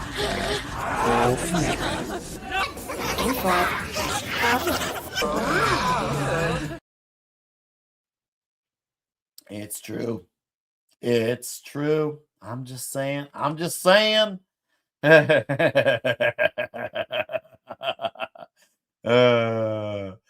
Dude, Tom didn't do anything wrong with his rants. All right. If you don't like his opinion for it, Gotta suck to suck. Honestly, if you could just respectfully disagree with them, disagree with them. I think that's the part that kind of like makes me puzzled by it, is like they feel like he has to have their opinion. I don't know anything about He-Man besides watching some of the 2000s episode. I think I watched like the first 10, 12 with Vince. Thank you, by the way. That was good. The bits we caught. Outside of that, I'd never watched any of the 80s shows, didn't watch the Netflix shows, didn't watch any of that stuff. But I watched that because of Vince during the good old Gilded days. The Gilded days. I was all in on that for sure. But that's it. Haven't read any comics. I still haven't seen the Dolph Lundgren movie, and I'm a big old Dolph Lundgren fan. But to me, that movie just never really resonated with me. But that franchise is just not my thing. It just wasn't. I'm more of a straight Conan guy. But I have watched the He-Man stuff that Midnight's Edge posts, because I will support Midnight's Edge talking about it. You were skating all that time. It's all in the wrist. Yeah, no, it's interesting. I feel like there are more and more people coming out slowly seeing Tom's point of view. Tom, I feel like, is going to be in 5 years, 5 to 10 years. Tom's going to be completely vindicated, and then he'll get no apologies for it, for sure. He's not going to get a single. He should, but he ain't going to get those apologies. Thank you. Yes, Tom is awesome. It's just Jared Leto's. Well, here's the thing. Jared Leto's a douchitarian fucknut. That's like saying, is grass green? But innocent until proven guilty. If he ends up being guilty, well then yeah, he should be locked up, never to be seen or heard from again, for sure. Now, if he actually did brag about being cold, yeah, he should absolutely be sentenced. That's for sure. Dolph Lundgren, my choice for 90s Thor and Avengers. That would have been cool. That's not Canadian. Oh man, you know what, Tom? For that one, I'm gonna give you the Tia Carrere. That time, I heard you coming.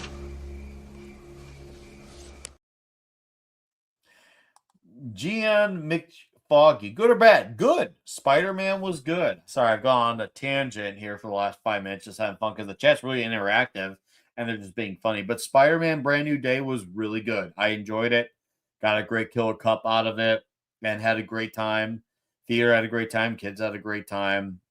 We even talked about the movie after we got out, which is a good sign, even when you're having conversations about it. So it was nice to have those discussions being had about the movie, because if you're not going to talk about it, it's just like, ooh, I guess we just don't want. Reminds me when I left BVS in 2016. Oh, I did feel good after Spider-Man. That's the thing. I did feel good. When I left BVS in 2016 with my girlfriend at the time that I was dating, we didn't speak in the car the entire 25-minute ride back to our place of living at the time. And no, we didn't get into a fight that day. We weren't having an argument. There was no argument after. There was nothing. And trust me, I could say many bad things about her. That was not one of those situations. We didn't have a fight before, during, or after. We didn't speak about the movie once. I felt dirty with BVS. So, no, Spider-Man Brand New Day, I came out feeling good, ready to talk about. Make it. Dude, no. It was just like, yeah, we saw a movie. Let me go get some extra butter on the popcorn type of deal. That's all that was. Fortunately, guys, yeah, it wasn't that eventful of a night. It was the night where I had to go pick up my children after and then knock out because I worked the very next morning. Oh God, dude. Yeah, what an atrocious scene, man. And the fact that people tried so hard to cope with that scene to make it seem like it had so much more merit to it than it actually did was kind of embarrassing. It's like, wow, we should be ashamed or so.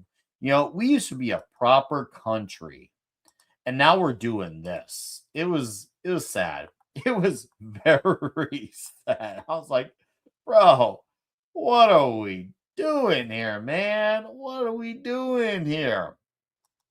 BVS's Batman featuring Superman Rush to the Justice League. That's what it was. Yeah. And the not so ultimate cut is definitely not so ultimate. It's just basically, it's a shittier version of the movie. Yeah, you get a few plot holes addressed, but just even longer and more boring and even more slow-mo. There's a time and place for slow-mo, but man, they love those movies. Like, if Zack Snyder's movies were a Flash villain, he would be the Turtle. For those of you in the chat who don't know, the Turtle is like the opposite of the Flash.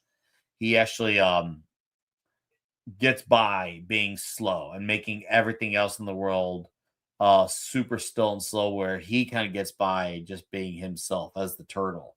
So there's your nerd rage rant tangent right there, knowing my geekdom. Good day to you all. Kaladen 910. Hello, hello, hello. Says good day to you. Good day to you, man. I'm seeing a lot of faces I don't see. See, this is the benefits of when I get to do these rare streams at times like 12:46 a.m. because I don't get to do streams like this very rarely at this time. So it's nice I get to be able to do this and see faces I don't see often in our chat. Rare say suck because yeah, I know. I still need to see that Batman TMNT. And by the way, Jesse, thanks for the raid on Rumble, brother. Appreciate you, dude. You're the man. Hell yeah. Nick Wise with the old extra buttery BVS popcorn trick. Now, Spider-Man, I had a great time. Once again, a lot of comic influence, a lot of PS4 video game influence. Once again, a lot of characters, but once again, a lot more restrained in it. Really heartfelt story. Surprisingly, great performances from a lot of cast, including Tom Holland for sure. And yeah, I'll bring this up again because you weren't here earlier in the chat, so I'll happily do this for you. Chris Gore from Phil's West says, and climax whatever. I don't agree with that comment. Now, do I agree with his action being really good? Yes, but as far as the two endings, no, I don't agree on that. I heard that comment. I was like, oh, let's see. And I watch it. And I was just like,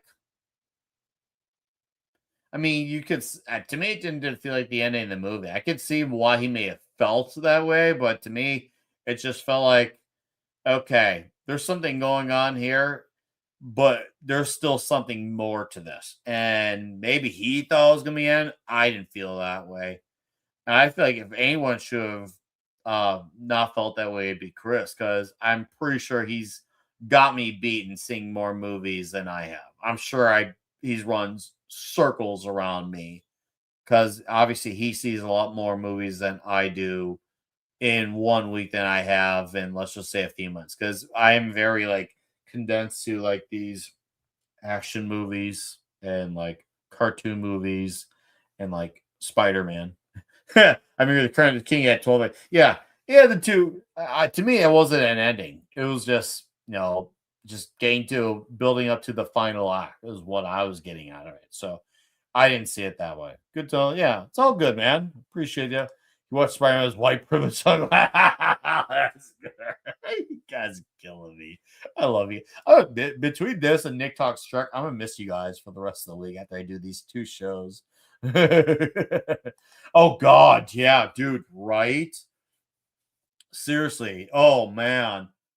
I checked out some of that stuff out of curiosity through friends, and that's horrific, dude. Strip horrific. Like that should be Marvel should be embarrassed of themselves for making that thing. As far as I know, apparently they killed the character finally.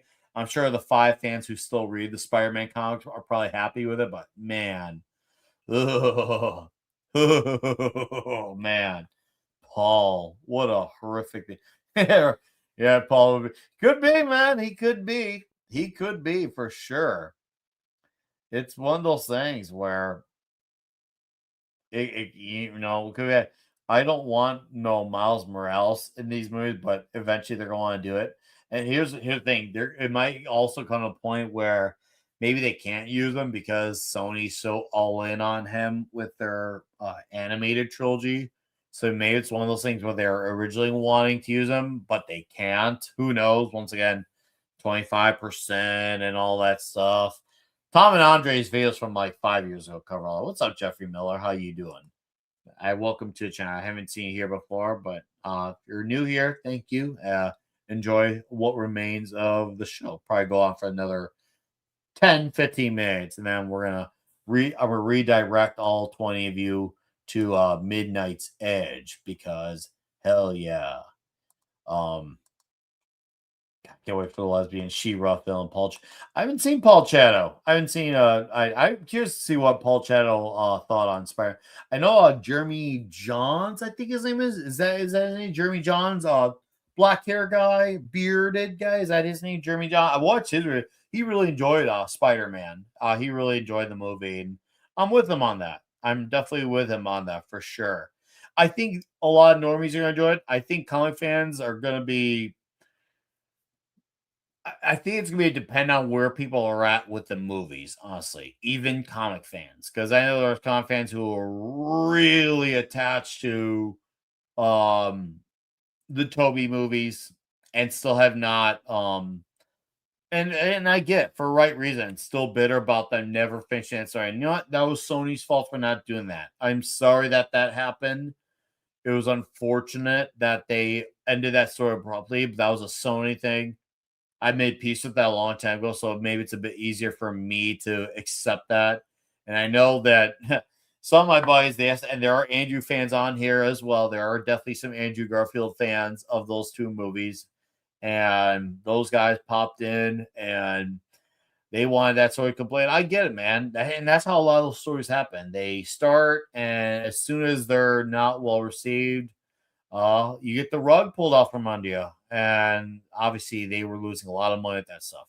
I dreamed about Zendaya last night. I was like, well, in this movie, she was fine. Like, as an actress, she actually was. Between this and No Way Home, she actually was really good as Michelle Jones. She really was. I really enjoyed her performance, especially in this movie more so. Like, No Way Home, I said, was a step in the right direction for her. But in this movie, she felt like an actual actress in this movie. It didn't feel like it's like I didn't even recognize who she was from Homecoming. It was like a completely different character. Could she still be the, let's just say, the Zendaya stereotype that you see in a lot of the movies with the one expression? Probably, but I guess now that we've seen her in this movie, it goes to show you it's the material she's given and not her.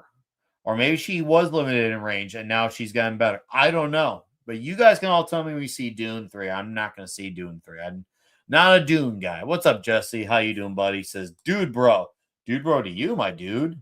Dude, bro to you. Oh, yeah, dude. Andrew Garfield in the Spider-Man suit as Spider-Man was outstanding. Chef's kiss. Peter Parker, yeah. There's some good ideas there. I thought the music from Hans Zimmer was good in The Amazing Spider-Man 2. Even if the movie had its problems, for sure. But the music I like. Yeah, the Dune and Doom are both on the same day. I'll probably end up seeing Doomsday for the conversation. Comics Division wants me to be a part of for that, especially having my comic knowledge on Doctor Doom. So I'll probably partake in that conversation for that one. So I'll compromise the comics for that one because a lot of these movies I have skipped because of a lack of interest. But I could be a team player, I could say, you know what? I'll take a hit for the team because I'm all there for the bros. I'm all there for the bros. I'm one of the guys. It matters to me. Do you have any post-credit theories? I don't. Joshua Rivera, what's up? Hello, sir. Welcome to the channel. Thank you. I don't. Obviously, it was like some video gaming thingy. Obviously, it was the Spidey locator. I was like, is that some multiverse nod? Is that Spidey in space? Is that a nod to the cosmic spider? I don't know. I don't know. It was really hard to make out what that was. It really was. Or was it just some throwaway? I heard some people think it was just a throwaway scene, not even correlated to anything. And to be fair, the post-credit scenes usually are throwaway. And yeah, maybe it could have been Secret Wars. It could have been for sure. And bringing a nod to Doom winning, bring Spider-Man to... Yeah, it could have been for sure. It could have been. I definitely can't rule that out for sure. Oh, God, dude. Yeah, right. Oh, when I heard about that, I was like, ugh. I know my buddy Andrew, love Andrew, by the way. I love him as a man, and his Arc-Stream comic at the Rippaverse, really great. But him and I are going to disagree on Mary Jane being in powers. Sorry, but MJ does not need to have powers. Don't need to happen. Just no. That's a no. That's a no. The Peter we saw as a variant. Peter. We'll have to get into that for another time. Yeah, maybe if Pablo and Caster want to talk about it and I do a follow stream, maybe I'll do another one. Yeah, right. It does sound like not every lady needs to have them. I like it when Jean Grey has powers. I love it when Psylocke has swords. But it's okay to have a lady just be a love interest. Sometimes Steve Trevor's basically just Wonder Woman's love interest. Yeah, he has some capabilities, but at the end of the day, he's always just going to be Wonder Woman's boyfriend. And you know what? That's okay. That's all okay. Mary Jane will always be Spider-Man's wife. I will call her wife. The same way Steve Trevor will always be Wonder Woman's boyfriend. It's okay, guys. It's okay. Will Marvel eventually... Oh, dude. I mean, I don't really care but what they do, but if I had to guess, they're just really committed to having the son of T'Challa. It sounds like they're committed to that. Let them do their worst. Let them. I don't really care. I'm not. It doesn't bug me. It's no skin off my back.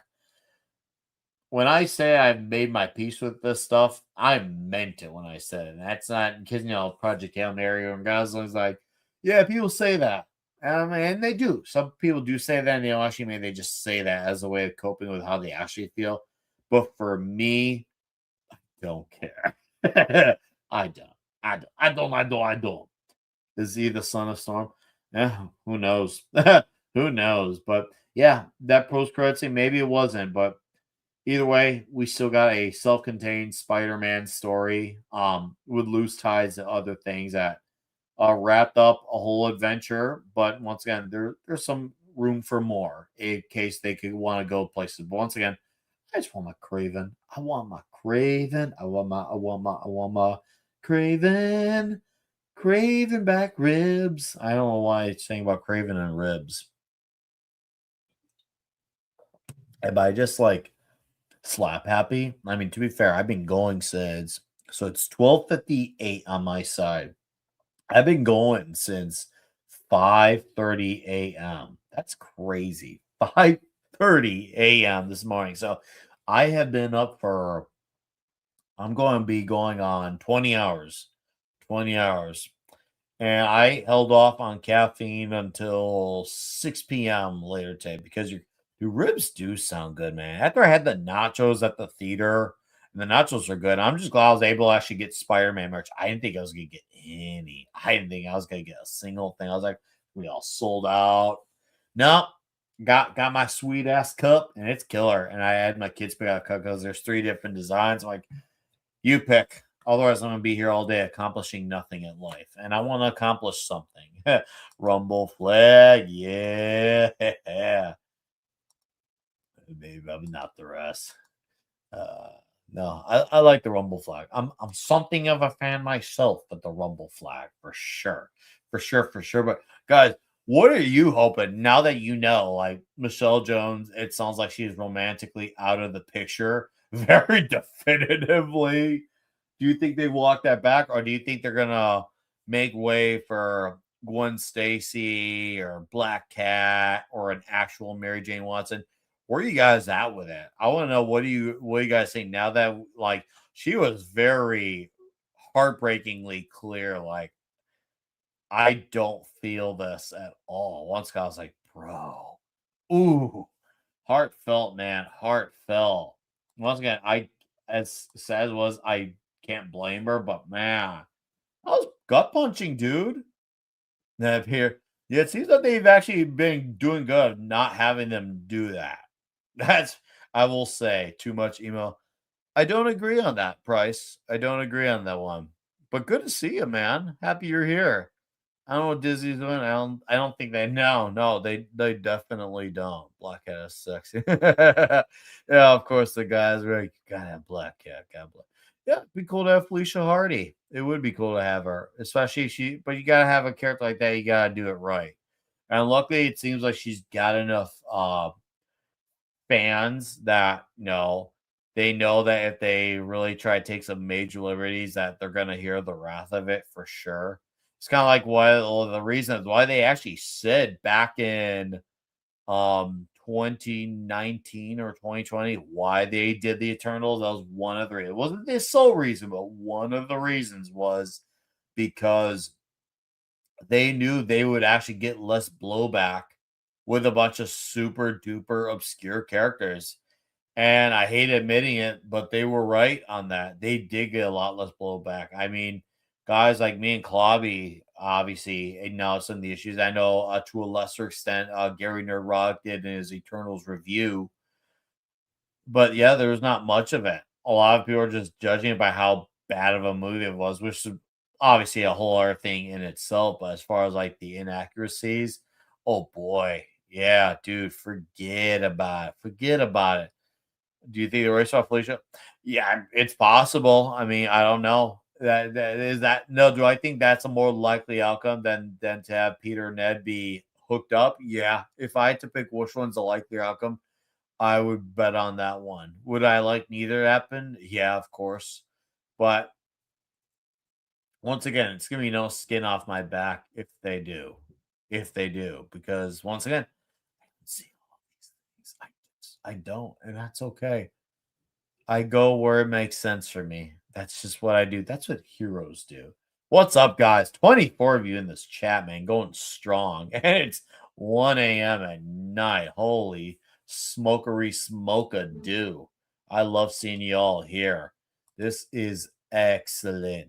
Who is the Doctor? Oh, I couldn't tell. I've never watched Doctor Who. One day I'll watch Doctor Who. Sometime between now and my death, I will watch it. But for now, you guys are stuck with me talking about more Spider-Man stuff. But yeah, if I really could have my way, though, Craven would be cool. And I'd like to see some of the more DZ-less villains. I'd like to see some Slide. I like to see some Fancy Dan. I would love me some Fancy Dan. I'd even like the appearance of the iguana. It can even be something that comes and goes, kind of like what we saw with like the boomerangs of the world in this movie. I would love that. Multi-Man as well. I would be down for like a cameo type appearance. I like some Hammerhead in my life. Hammerhead in my life. That sounds. I swear, I was not trying to go anywhere with that comment. I walked in my own, crud with that comment. I'm sorry, guys. Usually, I kind of like loud, proud, high and mighty when I lean into it. That was the one time I actually wasn't. Yeah, I haven't watched it. Maybe one day I'll watch it. Maybe. I've never opposed it, but it just never really spoke to me, really. For sure. I never watched it, but at least I'm watching Star Trek. At least I'm doing that. At least I could say, you know what? Hey, it's Star Trek to my name. And you know what? That counts for something, It counts for something.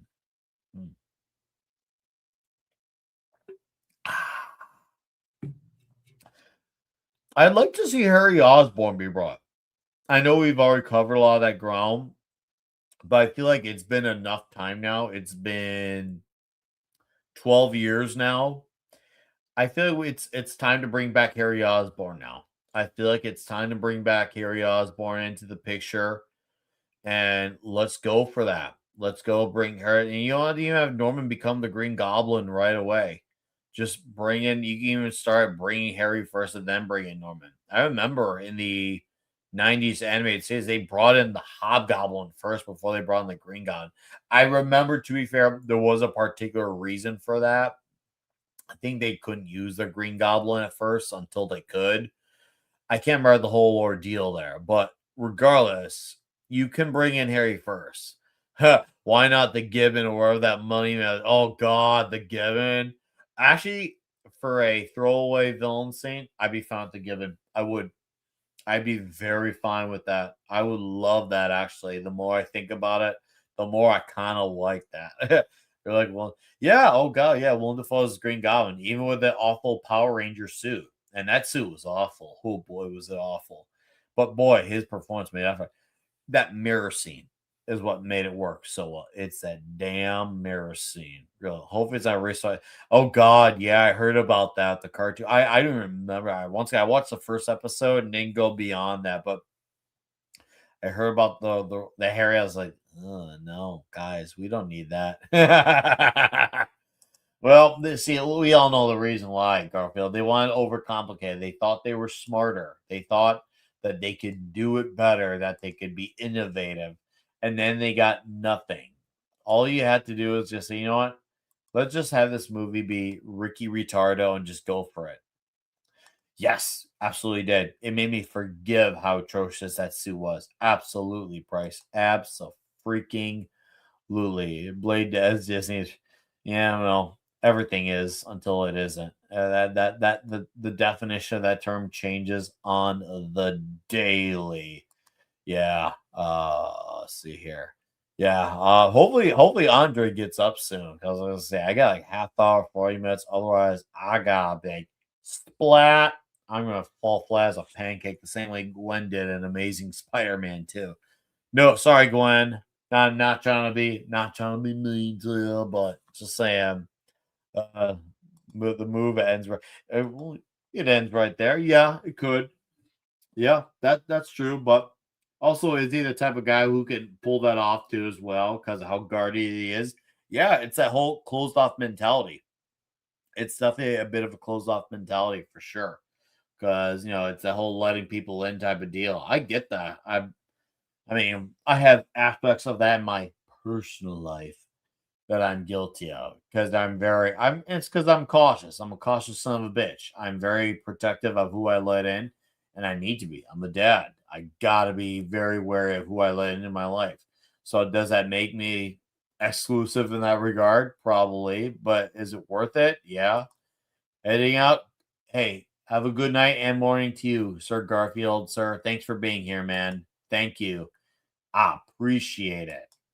But no, the Bill Meltzer Jean Grey combination absolutely worked. I was shocked. It was a broad idea to go for that and basically have that be the main antagonist of the Spider-Man movie for sure. Let me in. Let me in. No, I'm the type of guy where unless I know you really, really well, think of me as like a can of tuna. There's that top lid you peel off that just kind of peels right off. Well, on my can of tuna, I'm the tuna. You peel off my lid, and guess what's there? Another lid. That's me. I give away a lot, but I also give away nothing at the same time. It's all about the art of balance. Oh, come on. There's only one blade. That shows fake news. It's fake news. There's only one blade. All right. There's only gonna be one blade, especially in these neighborhoods. We don't talk about things that aren't Wesley Snipes around here. Okay. It's all about the snipage. All right. Come on. Come on. Come on. Come on. Come on. Come on. Don't do that to me. Okay. Okay. No, I don't hate Balboa, but I pity the fool. And I will destroy any man who tries to take what I got. It was just a throwaway scene. No, some people say they think it alludes to like Secret Wars or Doomsday. Maybe it does, and it could be one of those things we look back on differently in retrospect. But to me, it just felt very throwaway, and that is usually the tradition of the super post-credit scenes where they were throwaway. I didn't get anything out of it. It was just like, type of deals. For all the enjoyment I had in the movie, that was just kind of like a big, who cares, whatever. Once again, hindsight's 2020, but right now I don't have hindsight with that scene. All I have is the moment. Nothing is thrown away from the MCU. Yeah, right. No kidding. Man. Once upon a time, that segment actually used to mean something. Remember when it did? I was thinking about that because the thing I saw this event screen, I thought about this is a very particular theater, one of the biggest ones in the state of Illinois. And I thought to myself, wow, some of like my biggest movie moments in my lifetime of seeing movies were at this one particular theater. And I'm thinking about it, thinking, wow, I saw Iron Man 2 here. I saw Iron Man 3 here.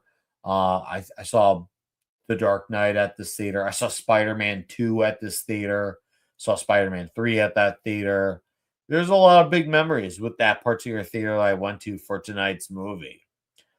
Man, it's crazy to think I've been seeing movies at that theater. It's a nice theater. It's a really nice. Did you already cover Gosling as Ghost Rider Clubbies? We covered it lightly, and I'll go over it quickly. I mean, great casting. It's great casting, obviously, even with Gosling's age. I don't think that's going to be a concern because he looks a lot younger than he actually is.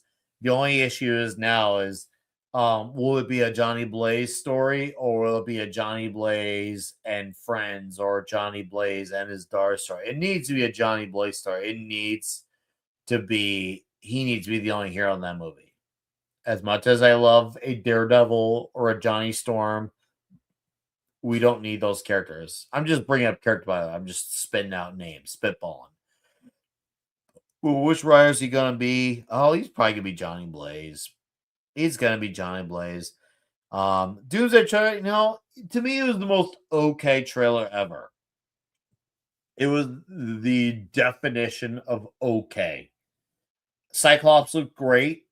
Doctor Doom obviously looked good. Gambit looked cool. Didn't need to see Simu's Shang-Chi. To me, as the worst rendition of Shang-Chi. At least the tone of the trailer was very consistent. I'll give it that for sure. It was very consistent. Obviously, it's clear that they're going to do the Secret Wars of 2015, a la Battle World and Doom World.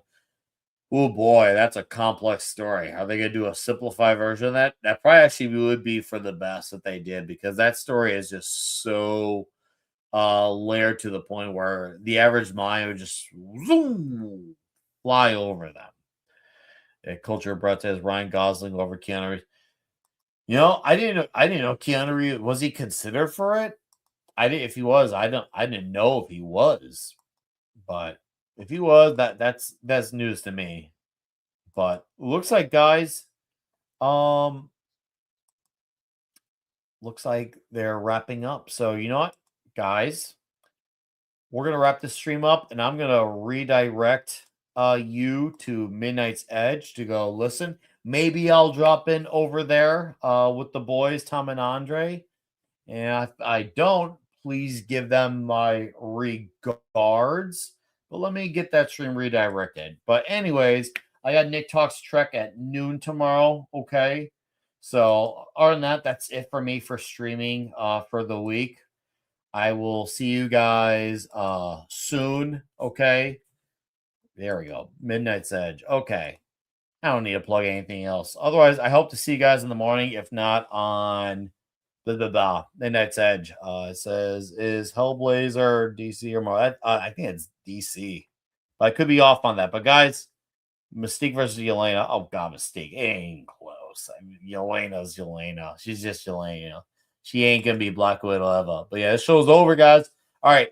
The stream's going to end. Go hang out on Midnight's Edge, guys. Thanks for being here. Great crowd tonight. Appreciate all of you. Have a great night, guys. Appreciate it. I smell horse shit. It's horrible, but I can smell it.